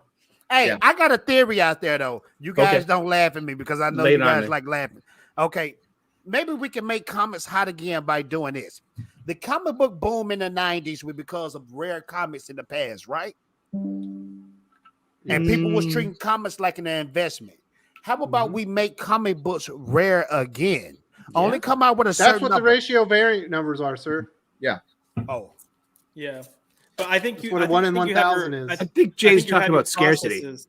I'm Yeah. talking Yes, about that's what a scarcity. ratio variant is. Mhm. For every 1,000 copies of this comic book that are printed, we will make one in 1,000 ratio variant. That's why it costs $1,000. That's what a 1 in 100 is. For every normal 100A cover there's one of this comic book. It's Yeah. creating scarcity. But you have to order so Okay. many of those But books instead of to get that, 1,000, make and it you're hoping you can sell that one copy. Hopefully you will. Hopefully you have that whale you can sell it to. But if you don't, you're gonna be sitting on that, and you're gonna be sitting on the other 1,000 other copies. Yeah. Right. So The it sounds unsellable like stuff. it's the distributors' distribution that messed it up with the It- ordering. there's so many things that have messed it up. If we're being honest. And your comment about making it scarcity and creating the boom, like the comics having value is honestly what led to the downfall of comics. Like so many people realized there were value in old comics, It's so no everyone longer started buying comics entertainment is like a crazy. commodity. Yeah, they started buying comics like crazy, being like, "Oh, these are worth something. These are worth something." And then like you can go into any comic book shop and looking back issue bins, and probably 70-80% of what they have are comics from the 90s. They're not. It's bad. My LCS owner, he's pretty much gotten to where for Marvel and DC, he'll only order about 50% of the line. If a number 1 drops, he'll get like maybe 4 or 5 issues, but he'll tell people up front, like if they buy that issue, he'll tell them, hey, if you like this, I'm going to need you to tell me ASAP because I don't plan on carrying forward with the order.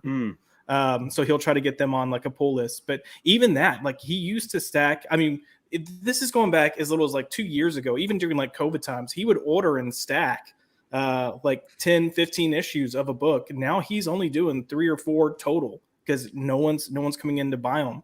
And we've got this problem where the publishers have pretty much rejected the people that were actually coming in and buying comics because they're going for stories that are for this new market. Well, this new market isn't interested.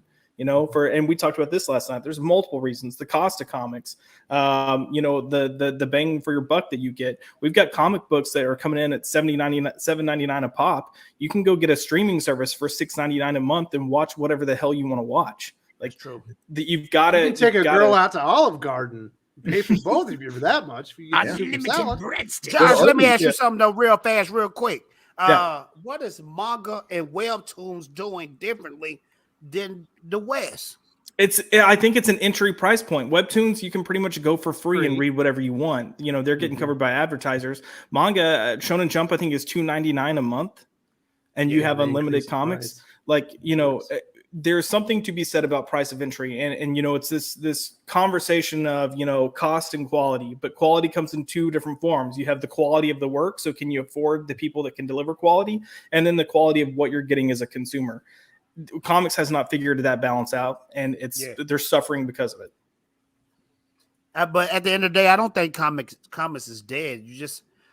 They're gonna have to just get their Western act together. comics that are having the Yeah. issue. Yeah. But Definitely. unfortunately, where people are buying their hard copy manga are in like Barnes and Noble and ordering from Amazon and Walmart. And me personally, I don't want an industry that makes really, really big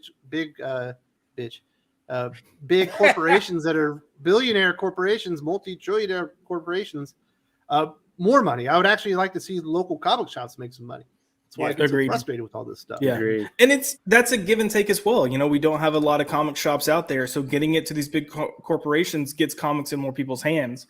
But comic shops can't compete. You got places like Walmart that can take an omnibus and drop the price by like $20. So Well, if you got shops trades, what arcades are, they're about to be non-existent. I hate to say that. Speaking of Omnibuy, Josh, like Sean noticed this. Like he's paying a lot of times, like maybe close to full price for Omnibuy through Diamond or whatever. Amazon that week or the next week, they cut it in half, if that. And he's like, "What the fuck? Why am I carrying this if Amazon's already dropping it by half? How the hell they have this deal?" That's what Amazon does. That's how they put entire, swaths of business out Yeah. by undercutting them and losing money. It's ridiculous. Yeah. Me for one, I'm amazed at the amount of variant covers that are out there. This week I bought Action Comics 1051. I bought it on Tuesday at one local comic book shop, and I've been visiting a bunch of local comic book shops ever since all week. And all I see are all these variant covers I didn't see that first time. They have this foil embossed cover for this. It's $7.99. Yeah. So sweet looking. I almost picked it up just because, I was like, whoa, this is foil embossed. This looks like totally 90s. It's like Metallo's head, and here's the reflection of Clark coming in to punch him. Really, really cool looking. But just all of these, but they're for like non-issue number ones, though. Well, like are they really gonna keep their value? I mean, I went through my long box. I found New 52, Action Comics number 15, and I bought the variant cover, and it's only worth its cover price, in the book in Overstreet, 15 years, 10 years later. And it's like, but that was in issue 15, with a variant. So, I mean, do these mid-series, just variant covers, do they even only if they contain a first appearance of a character that anybody gives a shit about? That's been an option. That's a new TV series coming out or whatever. Yeah, that's that's the only time any of them will hold any value, unless or it's an obscenely popular artist or a very, very, very low print run on that book with a very famous artist, like Gabriel Del Otto's ASM. He has an ASM variant. There's the Peach Momoko. Sometimes Peach Momoko, her covers a lot of times will hold ratio, if not go for more. Oh, really? J. Scott Campbell I like that art. J. Scott Campbell has that one Lizard ASM variant. Those that it's on like issue 688 or something, and it wasn't a first appearance or anything. But no, they're not going to hold any value, and they're you just don't want to be the guy left holding the bag. Hey, can I ask a question? Where do you guys buy your comics online? Because I bought a Jim Lee S-Man #1 for $11, and I feel disappointed in myself on eBay. I feel disappointed in myself for doing it. You overpaid. I definitely overpaid for a comic book that has trillions like a of print. million print run. I feel disappointed in myself, man. But it was a certain cover that I wanted. I know, you can go find that in a dollar bin everywhere on the planet. Live and learn. There's a comic shop in San Antonio that mostly does online sales. That's where I would go. They have the best prices I found. Okay. With the big ass selection. Yeah, Okay. Basically have everything you wanted. my comic shop. Yeah, My comic shop, okay. They have an enormous back selection. yeah, it's Okay. Lone Star Comics. Yes. Because I felt, it Plus, was you could 11. probably just go to Lone Star Comics since you live in Texas. Yeah, I could go there, but $11, I was disappointed in myself, man. Jeez. Man, they didn't even give you any lube. Did they give you free shipping? No, that's what was. that's my no lube. goodness. Man, they took it out. I mean, it was easily. $11 all together. The shipping was just Okay. it was expensive. You still got it raw, man. Don't Yeah, act yeah, like you didn't. yeah. Here, I still got it wrong Jay, because that's like Jay. $1. That's like $1, $2 comic. Jay, here, dude. Never buy like cover price books on eBay unless you're buying like 50 books from the same dude. You're right. You're right. You're right. Never, Definitely right. ever. But you I hate use eBay. eBay. You use eBay for buying keys and buying like higher value books. I mean, look, They do have customer your protection on shipping. there. Your shipping is Yeah. going to cost you as much as if your shipping is more than 20% of whatever your actual purchase price is, you're buying it in the wrong place. Doc, I'm I just felt like telling when you. I bought that, the dude that was selling, like, this dude is stupid. Beta J, this is what Johnny J and Boogie says. For that $11, you could have got soup and salad at Olive Garden. You got a point there. Unlimited breadsticks. For that What's this, $11, Johnny you could Manziel right here? for that $11, you could have got soup and salad at Olive Garden, some breadsticks to go, and probably then got walked iced tea. over. Don't then rub it walked- in. Then Rub walked it in. over to Lone Star Comics and pulled the same fucking cover out of the dollar bin. With your change, Jay. With your change. Unlimited breadsticks. There's 7 million copies of it. So I felt like the dude that sold me that was Skeletor. Dude, And when I bought it, gotta he was know. 7 million copies of X-Men #1. If you divide that by the 5 Okay, covers, Doc, that you there making were, me feel that's more a- awful than that's- before. that means Okay, there's I get it. 1.4 million copies Of of each that cover. exact cover. Yeah, which cover did you get, Jay? I want to know. There was the fold-out one? Y'all gonna start laughing if I tell you. No. Dude, the I double bought, one. I bought the fold It's out the one. one with Just, Storm and Beast on it. I bought the fold out one out of the dollar bin just so I could take the cover off and use the poster inside and frame it I on the got all inside of the covers. cover. I got all the covers. Like, you know how it's like one part is Cyclops and Wolverine. The Yeah, other it's one is like connected. Rogue and Gambit. And I needed the last one, which was Storm and Beast at the end. You know they on the end. Yeah. So I bought that one. Quit laughing at me and making me feel bad, guys. I feel bad. You made a okay? smart move. Good purchase, Fatal J. I like think where your head's so? at. You think No, that was a it good It was was a said to terrible stop, and I was purchase. stopping. Smooth move. What did we say when I was a kid? Smooth move. Smooth move, that's Yeah. blacks. Yeah. You're Oh, killing we me, do have Smalls. some super chats we can get to here. Douglas Nelson. DC seems to always have been a master in the art of snatching defeat from the jaws of victory. Absolutely. They're good at Did shooting so many themselves in the foot. times. Like they weren't destroying themselves like Marvel. They had Rebirth, everything going. They're like, you know what we should do? Let's hire Brian Michael Bendis and be more like Marvel. Let's see if we can ruin everything that we're doing. All DC was in a position where after Rebirth, where all they had to do was not fuck up. I'm pretty sure I said those exact words on this show. You all did. DC has to do is not fuck up, and then they promptly fucked up everything. They DC'd it. yeah, Like My watching the goodness. Three Stooges. Jesus. it was. It was just- from Sigma Comics says, shout out to the best comic book experts on the web. Big news coming soon. Everyone get Drew's book. Much rather see Wes and Jay Pinoy vacation than Ant-Man. Me Listen, too. Wes and Jay too. on a Pinoy vacation. Jay in his thong, bikini brief thing that he Flip-flops. wears for a bathing You can't suit. say that down there. Because I know the Philippines have beautiful beaches. So I wouldn't mind being in the Speedo for you guys and we videotape it. It'll be a I'll put it on special the comic internet. edition. As a long as your GoPro, a Speedo Speedo says big cam. sexy, we're there. Fatal Jay in a banana hammock would be more interesting than the Ant-Man movie. I agree with that. GoPro, called Speedo Cam. Definitely be supporting HH and the guys at Sigma Comics and Here Comes Calico, which should be out nationally soon. It's going to be out on Diamond Comics distributors. Definitely let your comic book shop know that you want a copy when they finally make the announcement. You get the code and all that good stuff. Groovy. And congratulations to HH. Blade Kraber. My comic shop keeps putting a lot of the rare variants for series I buy, hoping I will buy them since sales are down. I usually only get the regular cover. I'm assuming that they're putting it into your pool, like to your little flop folder. Yeah, Did they do that to you too, Doc? they used to. They did it with the. Give you the first 14 issues of this series you used to read back in the day and hope you don't hate it. Yeah, they actually gave me like the first half dozen or dozen issues of the Nick Spencer Spider-Man run. They just kept handing it to me. They're like, "No, you'll like it." Well, it And then I worked in the finally end, 'cause that read was a good series. It did, and it actually worked.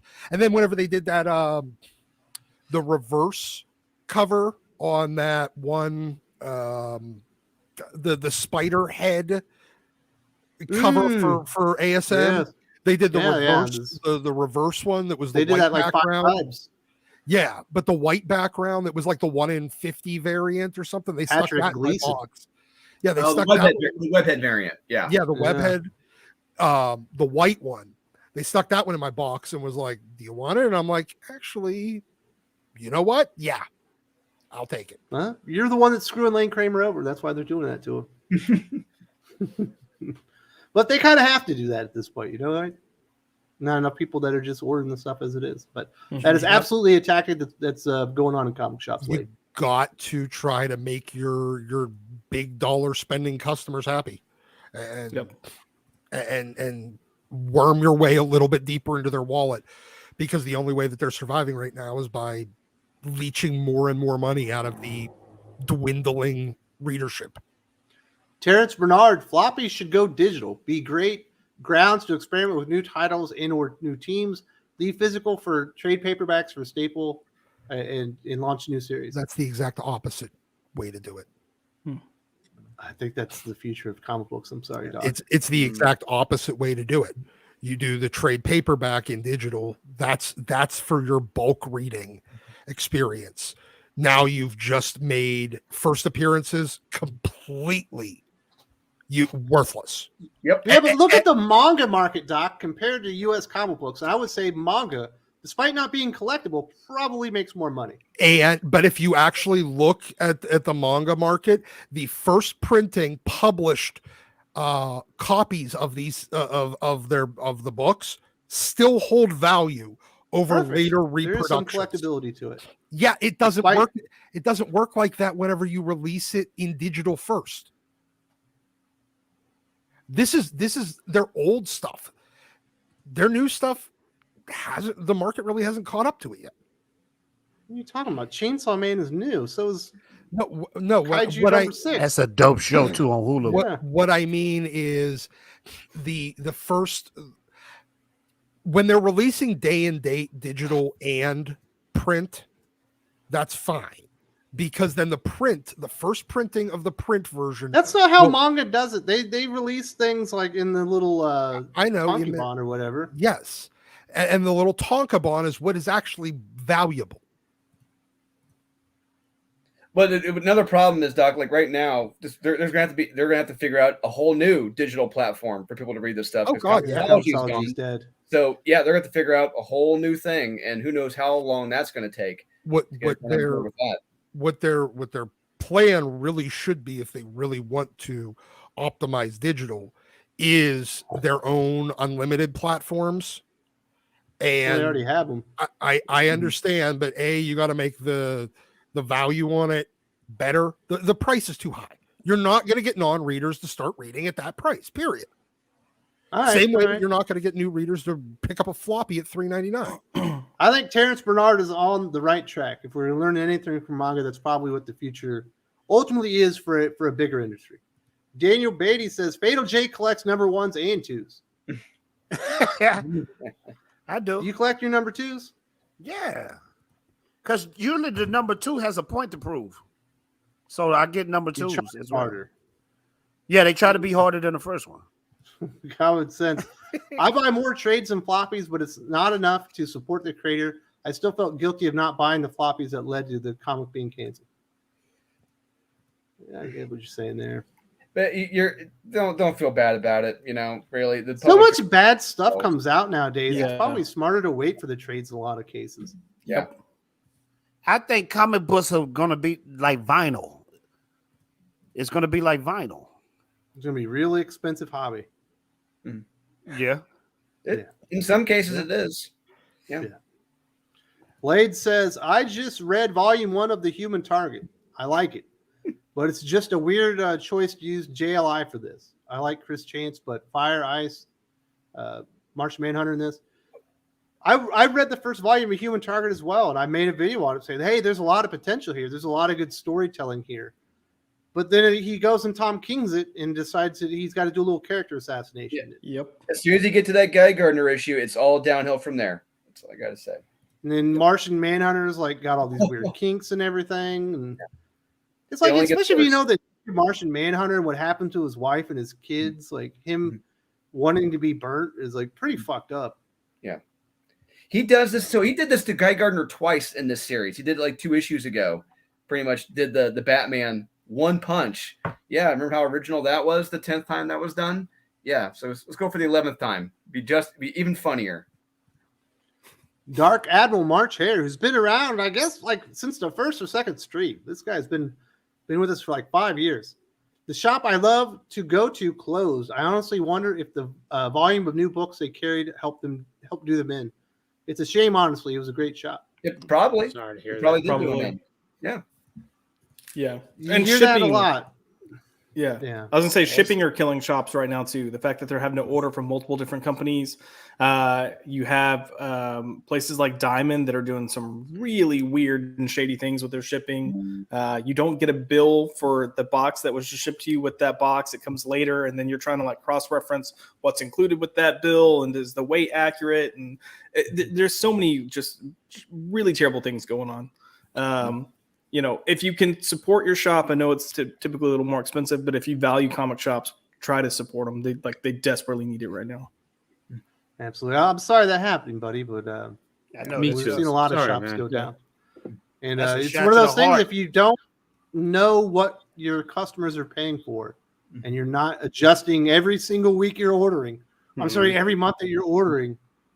Or No, if you have those, all your eggs in one basket, you're screwed. You cannot do that. Yeah, we're learning some hard lessons.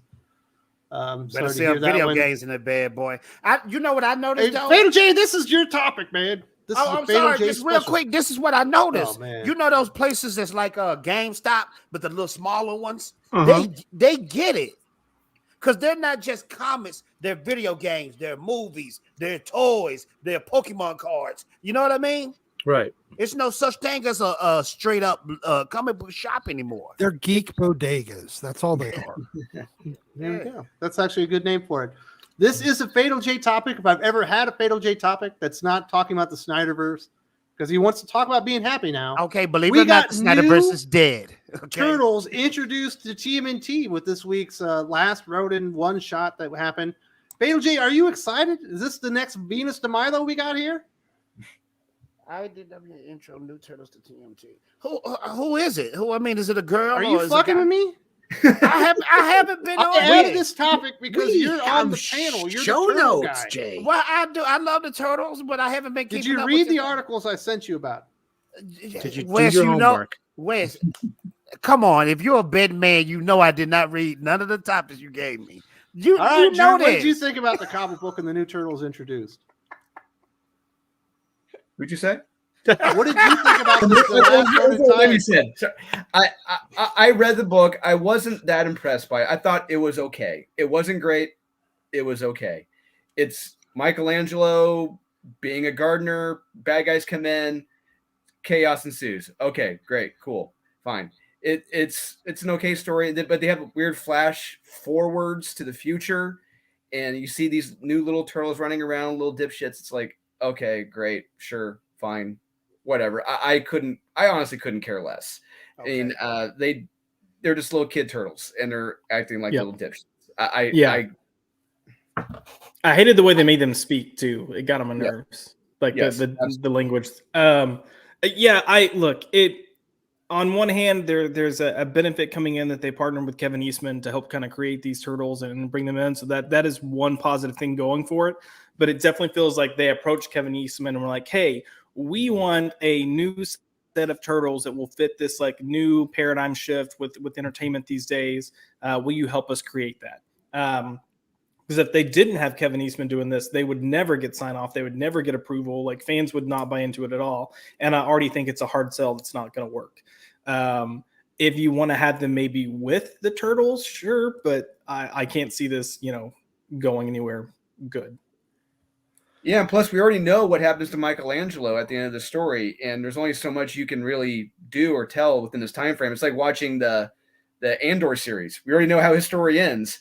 We already know where this is going. There's only so much you can do in this time frame, and like you said, unless they do something really drastic and creative and crazy with these kids, it's just going to be whatever. You're buying it for the variant cover. There you go. Okay, I'm looking at the new Turtles. They suck.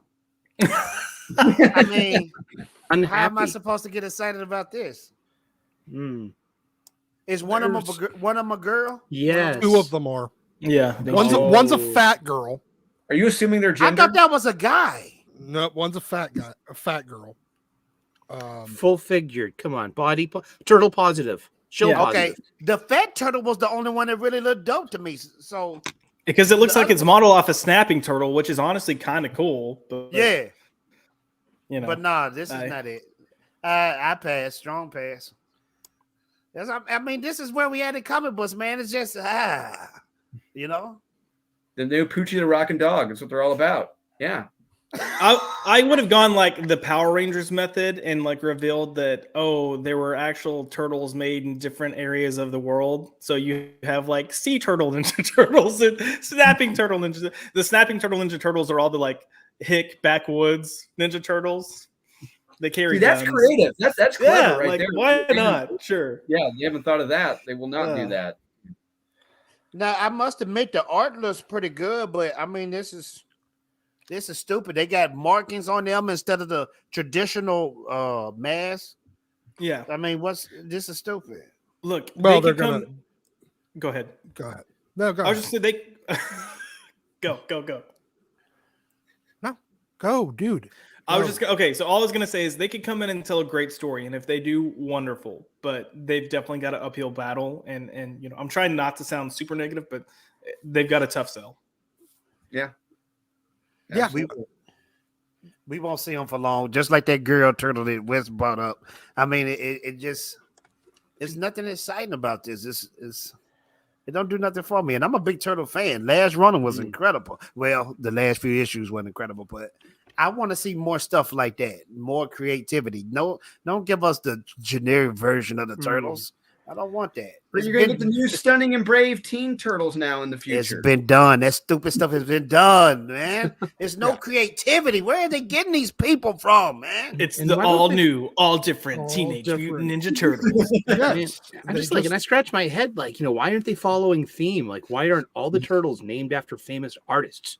You can't name a female turtle after Mary Shelley, you know, call her Shelley. That wouldn't that be fun for a freaking turtle?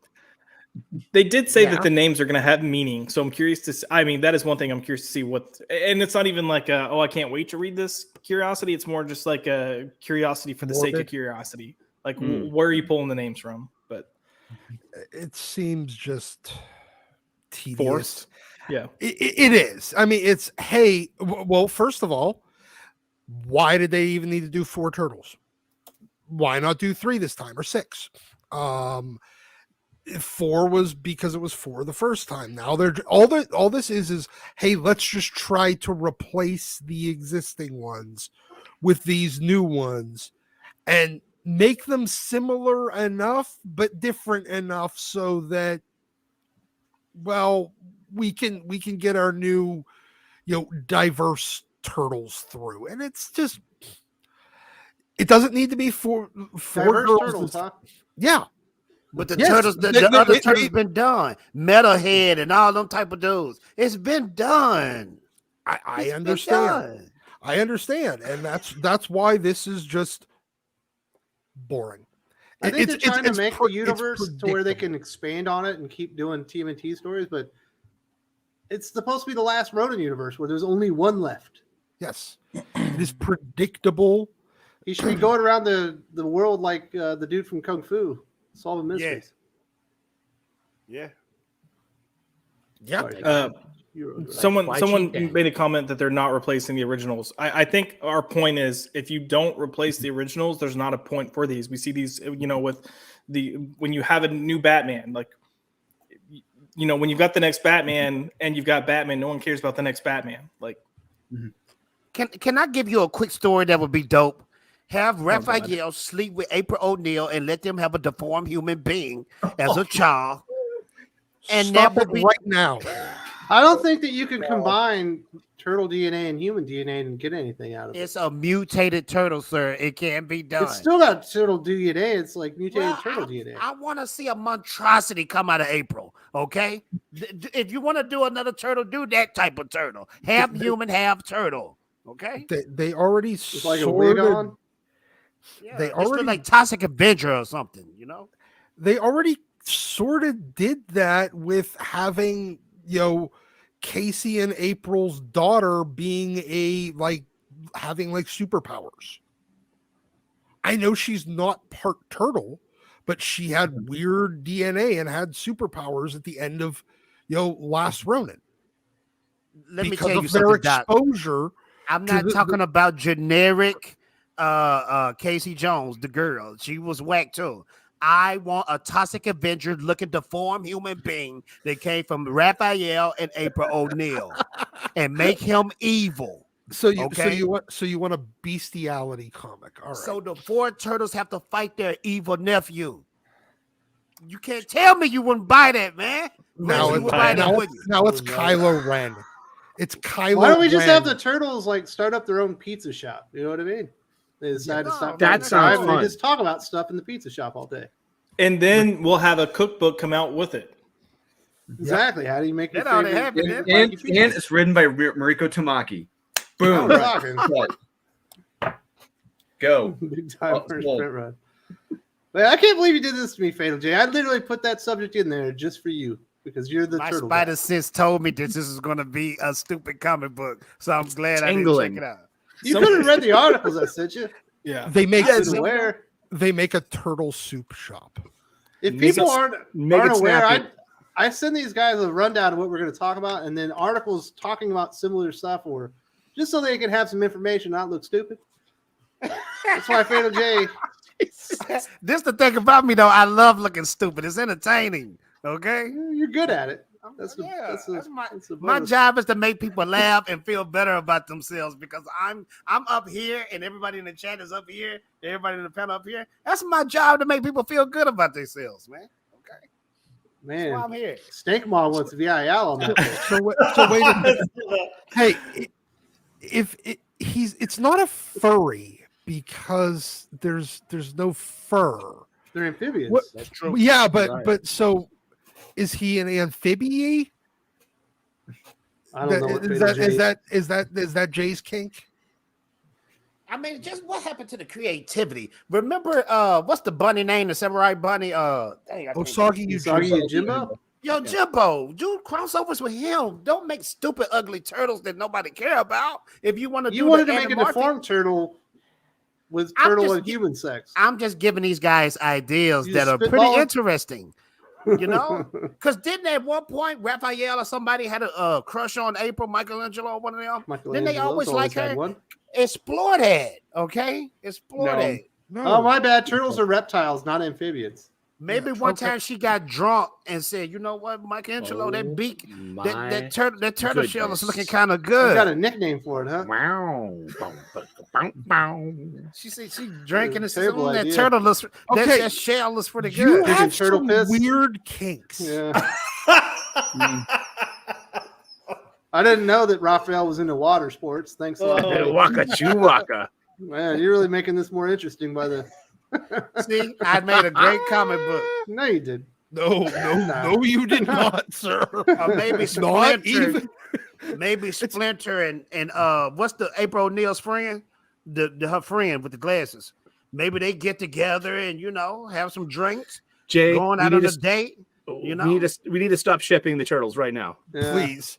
No, This is turning into like a hentai. Let's see who takes this seriously. Brad Frederick says Last Ronin sold over 1 million copies, and the hardcover sold very well. It's probably one of IDW's biggest hits ever. How do they follow that up with this? Mid art, mid story, mid production values. Yeah, it arguably is their biggest hit ever, Yeah. especially in the last 10 years, 15 years. But yeah, it really, I think they just wanted to rush this out, just get it out, get people back in. Like, hey, we still got this thing. Yeah, come back. That's what you get when it's a rush job. Yeah, that's And too I bad. think it was the hype behind it too, because remember it wasn't a lot of them in the comic book stores, and people were going crazy couldn't about the book. print them all when they were ordered. I don't think they had enough money to print the entire first run. Yeah. So they had to end up doing like 6 runs as money came in. Yeah, that's a good question, Brad. You think they would have prioritized this and got something out good? They decided to go with fast. Yep. Rather than good. It's unfortunate. I hate to say it, but when the talent is lacking, those things usually happen often. Common Sense says, speaking of 3, has anyone read Kevin Eastman's radically rearranged Ronin ragdolls? In Jay Rise already, did Turtles have Splinter's human DNA literally? So I read the rearranged Ronin Ragdolls. It's actually it was a one shot. It was a fun one shot. It was so it's part of a duology that Kevin Eastman's doing. It's Drawing Blood is the other one, or Drawing Ink, where it's like it's telling a fictional take on someone like him creating this property and like what he experienced. The licensing, creating the characters, blah blah blah, all that. But and those characters he created in that story are in this one shot, the rearranged Ronin Ragdolls. It's fun. It's cute. It's fun as its own thing. Jay rise already, huh? Maybe Jay was right. Who knows? Perhaps. I don't know. We got time for one more. Let's just talk about this Kevin Feige stuff. Drew, Josh, you are the biggest Kevin Feige apologist on the channel. No one liked Black Panther more than you, at least Wakanda Forever. And it sounds like Kevin Feige is waking up to the issues that says you can't put your social commentary ahead of the characters in the story. How do they just figure this out? Yeah, I do think that there was a look. I'm not saying Kevin Feige doesn't have any blame to take here, but I do think there was a force behind Kevin Feige that was pushing this a little harder than Bob Iger did. I'll put it that way, and how they pushed it. But for months now, I've said Kevin Feige is smart. I do think he is a smart businessman. He wouldn't have gotten to where he is had he not been. And he's able to recognize, like, hey, this was a mistake. Let's course correct. And he's done it multiple times with the MCU. So this doesn't surprise me. I expected it. And now they just need to put their money where their mouth is and deliver. I think on top of the wokeness that's consumed the MCU, they need to stop, writing at the last minute. If you'll remember when they were filming Multiverse of Madness, they were writing that script as they were filming. You can't do that with a series of films. You can't do that with an independent film. Like it's just, there's no way you're going to get a good product. But if you're trying to create this universe, Apocalypse Now is the only time that I know of that it worked. Yeah, I mean, you can do rewrites, but they literally were 3/4 of the way through filming and did not know how the movie was going to end with Multiverse of Madness. You never heard the story of Apocalypse Now, have you? I mean, they didn't have an ending written when the Godfather guy showed up, and he just started talking. My point is that's not a good strategy for success. Like Apocalypse Now is the example to the rule. So, but yeah, they need to do it, and they need to do it quickly, and we'll see what happens. Yeah, Marlon Brando was like Fatal J. He showed up to the set. He hadn't read a damn thing. There was nothing to read. He was also 50 pounds overweight. They weren't expecting that one. Have you ever watched the documentary on that one? That was a train wreck. Oh, man, it's more amazing, almost as amazing as the film itself, if not more. Absolutely. Hey, I'm not a furry person, but I enjoyed that movie with Marlon Brando when he was on that island and all those genetic humans and Dr. animals. Moreau. Island of Dr. Moreau, one of the worst movies ever People made. say that movie sucks. That movie was dope. Watch the making of Awful. documentary, the Lost Souls. Talk about the documentary about the making of that film. It is amazing. You got to watch that. It's crazy. Dr. Monroe. Yes, it's called Lost Souls. Okay. Island of Lost Souls. Okay.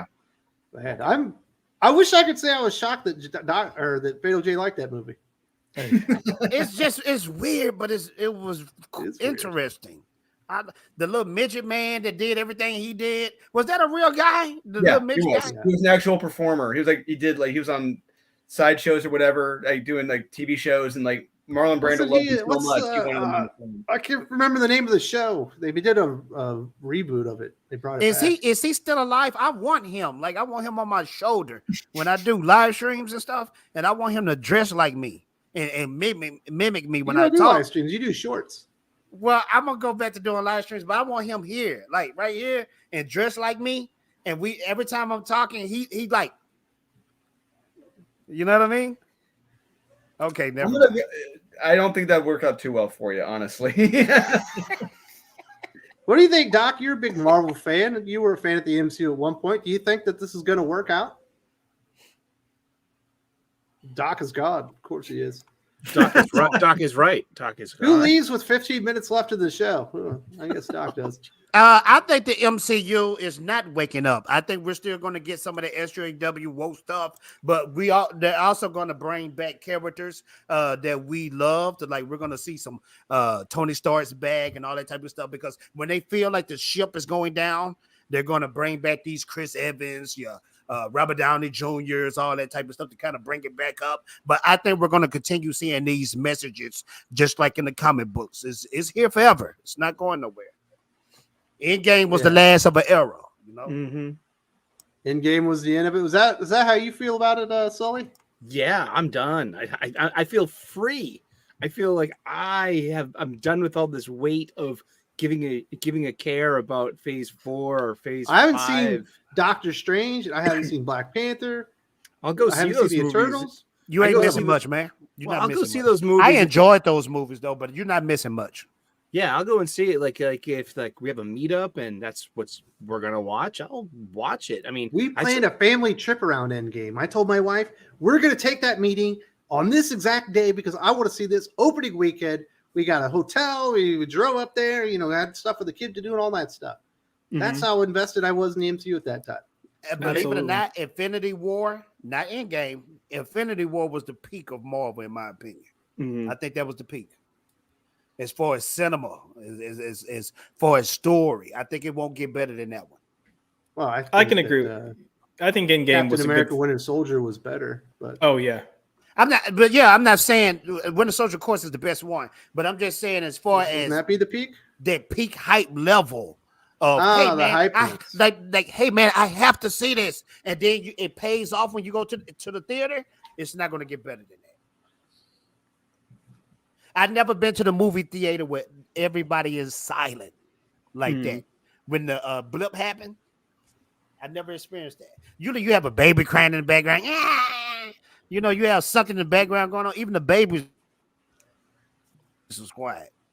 So yeah, going to get better than that. The one movie I remember everyone going dead quiet was when seeing The Dark Knight, when Heath Ledger was in his Joker character. He made that home video. He's torturing the one guy. yes. Look at me. Look at me. It's Yeah. like everyone just like, what the fuck just happened? And Yeah, there are definitely moments that I remember films kind of bringing quietness like that. That was definitely one moment. I went and saw Children of Men in theaters that had kind of like a quiet moment during the car chase scene.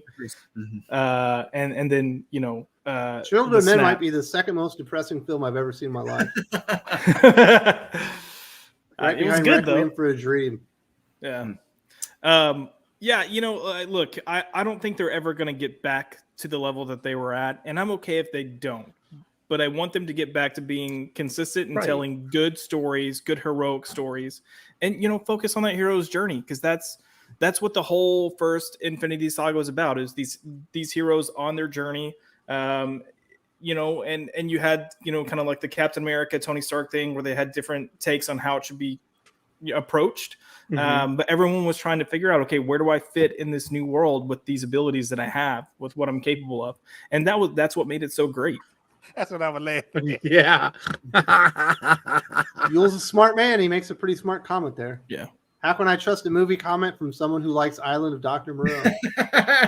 Valid point. I love that sums movie, it up. man. It's just watch the documentary. It is one of the best documentaries you'll ever see in your life. Okay, I like Everything documentaries. I'm going to check Everything it out. that could go wrong did go wrong in that movie, and it is amazing. Apocalypse Now was a bigger disaster. It was. They had a typhoon that wiped out their entire set. And they had to rebuild the entire thing and rebuild it. It was, but with Apocalypse Now, that wound up being a very successful film. That's whereas true. Dr. Moreau, it wasn't. It's one of the worst movies of all time. Yeah, it was, and you see how everything went wrong from inception to release. You talk to almost everyone behind the scenes about Wasted it. Val Kilmer, man. Yeah, and he wasn't. You talk about the original choices. He didn't want to be there. He wasn't the original guy. Him and Marlon Brando hated each other. It was just weird stuff going on behind. I don't want to spoil it. Watch it. It is amazing. I put it in the. It was the a rumor comments. Marlon Brando didn't show up that much for that movie either, right? Wasn't there something going on with him? He was sick. He didn't really want to be there. All of his lines were being sent to him via earpiece, and sometimes he was catching airplanes go by. He was catching traffic radio receiver communication. So he was saying that as lines of dialogue, and people were like, "What the hell is he saying?" And it's just So he never memorized his lines. He wouldn't talk about them, and he was acted like a drama queen, saying like, "I want to include this. I want to include this," and people, it's like, fed him. They're like, "Yeah, sure, whatever. Okay, we'll include that. We'll include the midget guy have his own little piano on top of your piano." And that's where they got Mini-Me. Yeah, there you Really? go. Yeah. Josh, the last great Brando flick, Don Juan DeMarco. True or false? Ooh. The score. I'm trying to remember what his last films were before he passed. Hold on. I think his I guess the score was after that. That's Ed Norton, right? Yep, Ed Norton, De Niro, Yeah. Brando. Yeah, I'm gonna go with that. That was actually a really good movie too. That was a good movie. Don Juan DeMarco, Johnny Depp, great movie. course, Fatal J would rather watch The Island of Dr. Moreau. Oh. It was just so strange, man. I like strange, weird movies. Maybe You because should I'm a watch strange, Pee weird Wee person. Herman. Bro, who are you talking to? I am the biggest Pee Wee Herman, Steve Urkel fan. I want to meet those guys. Because I always believe this. What he got in trouble for the movie theater, that's what you're supposed to do in those type of movie theaters. Why I did don't he go think to you're supposed jail to for pull your that? dong out and whack it. Oh, Jesus.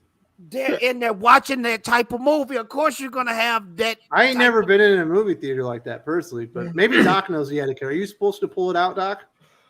Oh, You're a pervert. You usually to bring a newspaper and cover it up or something? yes. I want to ask the chat. You gotta no, you wear the big raincoat, like the big the one that what's his name wore. I know what Turtles you're about to wear. say. Yeah, I know what he's about to say. Off of that movie, that Scorsese movie. What Well, was that I- Scorsese Taxi movie? Driver? I was just thinking the guy from Unsolved Mysteries, the one Robert Stack. yeah, Stack. Robert Stack. What one was that the he always Scorsese wore. movie with Nicholas Leonardo DiCaprio? The Scorsese movie where he was a cop. Remember? Departed. Departed. And remember, he Yeah. had that long jacket. You supposed to wear Yeah. those jackets in those Yeah, type well, of you films. can He kinda didn't have the cover- jacket on. He broke up. etiquette there, Fatal J. But Pee I'm Wee a Herman's huge Big Pee Wee Herman Adventure is fan. a really, really good movie that's really strange. The Netflix Pee Wee Herman, the last one that came out, that was a good one. I enjoyed it. I want to cosplay as Pee Wee Herman. Bet you do, Chief. That would be interesting. Would it be the part where he's in jail? Yes. It'll be the next race swap that we're all going to blow our minds. Hey, This is what Matt Santiago says, and he's got a point here. If it sucks, Fatal J likes it. That's not true. Aww. That's not true.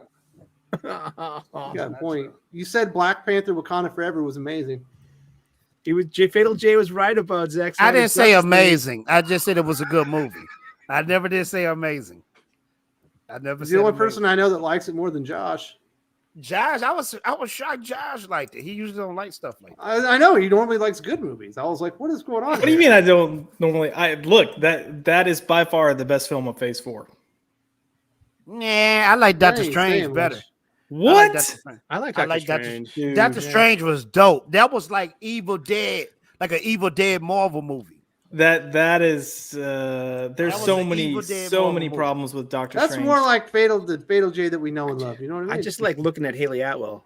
When he took the music and threw the music at him, No, he was fighting him with music. That was like so creative. No. It was You just got retarded. dead zombie Doctor Strange trying to give like a inspirational speech. Like, no, there's so many things wrong. If they had delivered the movie that they had originally planned for Doctor Strange 2, that would have been a bomb ass movie, but they didn't. Yeah, because they had to Neo make Star it- Productions says Fatal J. The Turtles already have a toxic adventure style hero in the world. He's called Muckman, garbage man turned crime-ridden crime fighter. I know about Mugman, but I'm talking about Raphael sleeping with April. You're not getting it. He wants to see Not some furry enough. trans species action. Yeah, And you then want the the baby look in the mirror and be like, "Why did you create me?" And he want to kill everybody. And then the turtles have to fight their nephew. They be like, "Who is that guy?" on Why TV? That's our why nephew." are we still doing this topic? he wants the Neo 10 Stop inch it. Ninja Turtle version. Oh my god, gee.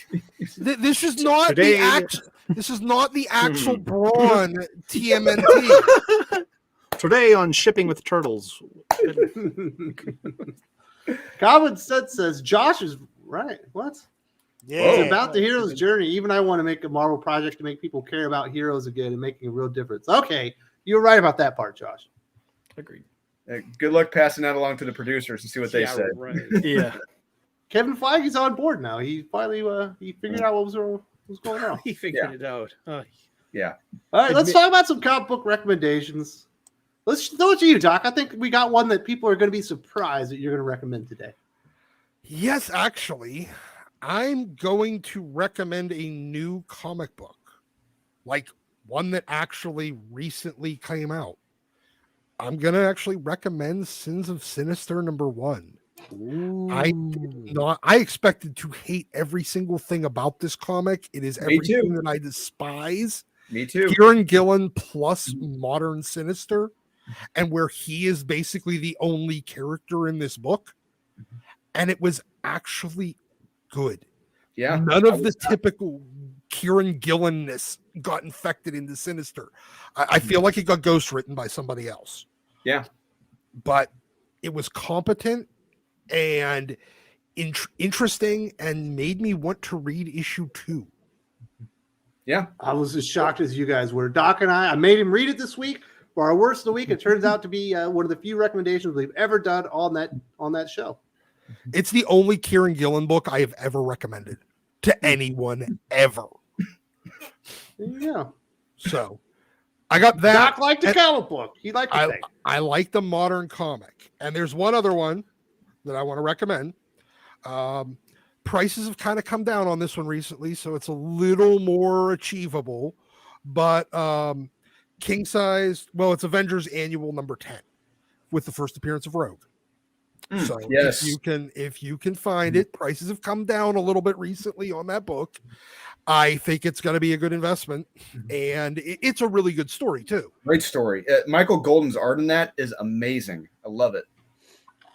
Yes. And Doc, are you going to recommend that someone pay Fatal J to write his Raphael April O'Neil hentai fanfic thing? Yeah. No, Okay. In fact, yeah. So you haven't lost it totally, right? Yes, it would be that would be like if Axel Braun wanted to make a movie and also have it banned in like 214 countries. I don't even know how many countries there are anymore, but Well, you get the point. 216. Yeah, there's probably 2 out there that'll allow it to happen. Antarctica might be one of them. Serbia is definitely another one. Yeah, okay. So Montenegro. No, they'll ban it. If you watch a Serbian movie, you will never want to watch a movie again in your life. That thing was messed up. So yeah, no, and to the chat, I am actually legitimately not kidding about Sins of Sinister #1. I'm not even joking. It was actually a full video up on Monday of Doc waxing poetic about it. Nice. It's good to hear that, Doc, that you're buying new comic books again. I'm not buying new comics, but You might have pirated it. it was good enough that I would actually consider going and purchasing it. There you go. It's a step forward. Fatal J. You lost your Widow's Peak. You've got some really bad taste in movies, but do you have any recommendations? Yeah, I just started reading the comic book that I picked up recently from DC Comics. It's an old comic book by. No, it's an old. It's actually it has nothing to do with Justice League or anything. It's an old comic book written by Chris Claremont, drawn by Dwayne Turner, the black dude Dwayne Turner. It's called Sovereign 7. Oh, the Sovereigns, yeah. It's a pretty dope book. I'm enjoying it. I'm just got done with the first issue. I picked up 3 issues. I think it's had a longer run than that, but I'm enjoying it. I'm having a good time with it. So you guys check that out. It's a DC comic book called Sovereign 7. There was about 40 or 50 issues of it. Yeah. Yeah. It had a long run. Nice. All Chris Claremont? Yeah. Boom. Can't go wrong there. Chris created the series and did it for DC back in the early 90s, right after he left Marvel. It came out about 10 years too early, in my opinion. Mm-hmm. Very nice. Daniel Beatty wants to know, Drew, are people able to grab issues 1 and 2 when 3 comes out? Is that going to be bundled into the Kickstarter if they need it to be? Absolutely. Yeah. You can, when you go to check out on the Kickstarter, you can add the back issues to your order. You can add the retail editions. You can add the Kickstarter editions. And now if when we're going to get to 70K, we have added in for free, or I'm sorry, 75K, I think, you're going to get a retail edition of Born of Blood 3 as well. Ooh. And when we hit 70K, everyone's name, every backer is going to be in the comic. We're going to add every backer's name into the comic again. So, very nice. And we're going to, I think at 75 or 80, we're adding a challenge coin too. We haven't released the image yet, but we're going to have Very cool stuff. Now, you are not going to give us recommendations because you and I are recording a video after this. It'll be up tonight. Absolutely. Do you have anything else left to say, Drew? Please go check out Born of Blood 3 Special Edition on Kickstarter, guys.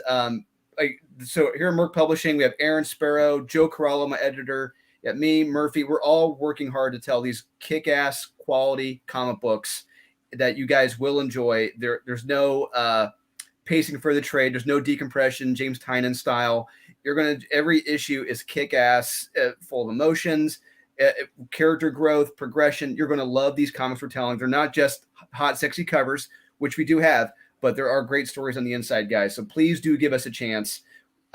You will enjoy this series and enjoy other Merck Publishing books. Drew, what are the chances that Merck Publishing reach out to Fatal J and say, hey, we want to make your bestiality comic book? Not ever happening. Never. There you go. Sorry. You know they ain't going to make anything bad. Not while I'm here. Real quick, since we promoting stuff, everybody been asking me about Ninja Blast 2. I'm almost done with the book. I want to pull a Young Ripper route and just have everything done before I launch it. I'm giving everybody a sneak peek right here at one of the covers. Can y'all see that? It's kind of fun. It's Pretty blurry. yeah. It's blurry. Blurry, brother. Okay. Well, hey, there you go. That's the best I could do. Ninja Blast 2 is coming soon as well. Thank you, guys. Very nice. Daniel Beatty says, I do a podcast with my friend. Can I get in touch with you and put that info out on my website and podcast? Yeah, you can just reach out. I like doing other people's YouTube channels and podcasts and stuff. So if you reach out and we can work it out a time, I'll absolutely do it. Thank you very much for supporting the channel. As long as it is not about turtle bestiality. That's the key. So Wes, real quick, Nerdy Girl Craze asked if there could be any more variant covers. We have one cover left to drop. I will say her name. She just got picked up by Marvel. She's going to be exclusive. Ariel Diaz. Drew, say the comic book one more time, man. Say the name of it. Born of Blood 3 Special Edition. Got you, bro. I'm going to be a backer. Common Sense says, Inferno Girl Red. Make sure you read all three till 03/25/23 because there's going to be a versus debate. Drew, I disagree on your video. I did not like the comic. I did not care for the character. You read that dialogue initially, you're thinking, oh, it's a girl and her girlfriend. Oh no, it was a mother and daughter. It's like, ooh, they look too similar in age, and they just keep. It's like, are you sure this isn't a lesbian couple, or maybe they're incest? I don't know what's going on here, but it's a weird comic. It's not great. Drew, is too excited about this topic. I can tell you that right now. Just Drew, this face. Drew, when I order this comic, special wrapping for me because I don't want my wife to see it. Because if she saw this, you would just see a hand like this, and it'll be doing me just like that. So just do a special wrapping on there so she don't see it, because she opens up my mail sometimes. And it'll be in a Gemini mailer, so you won't be able to see it. So okay, good. Okay, yeah. Because this is some graphic stuff. Now, don't get me wrong. I like it, but no shit. No doubt. Eric. Yes, the sir. Sultan of Soup himself, the only man I know that has a YouTube channel dedicated to YouTube and or comics and food.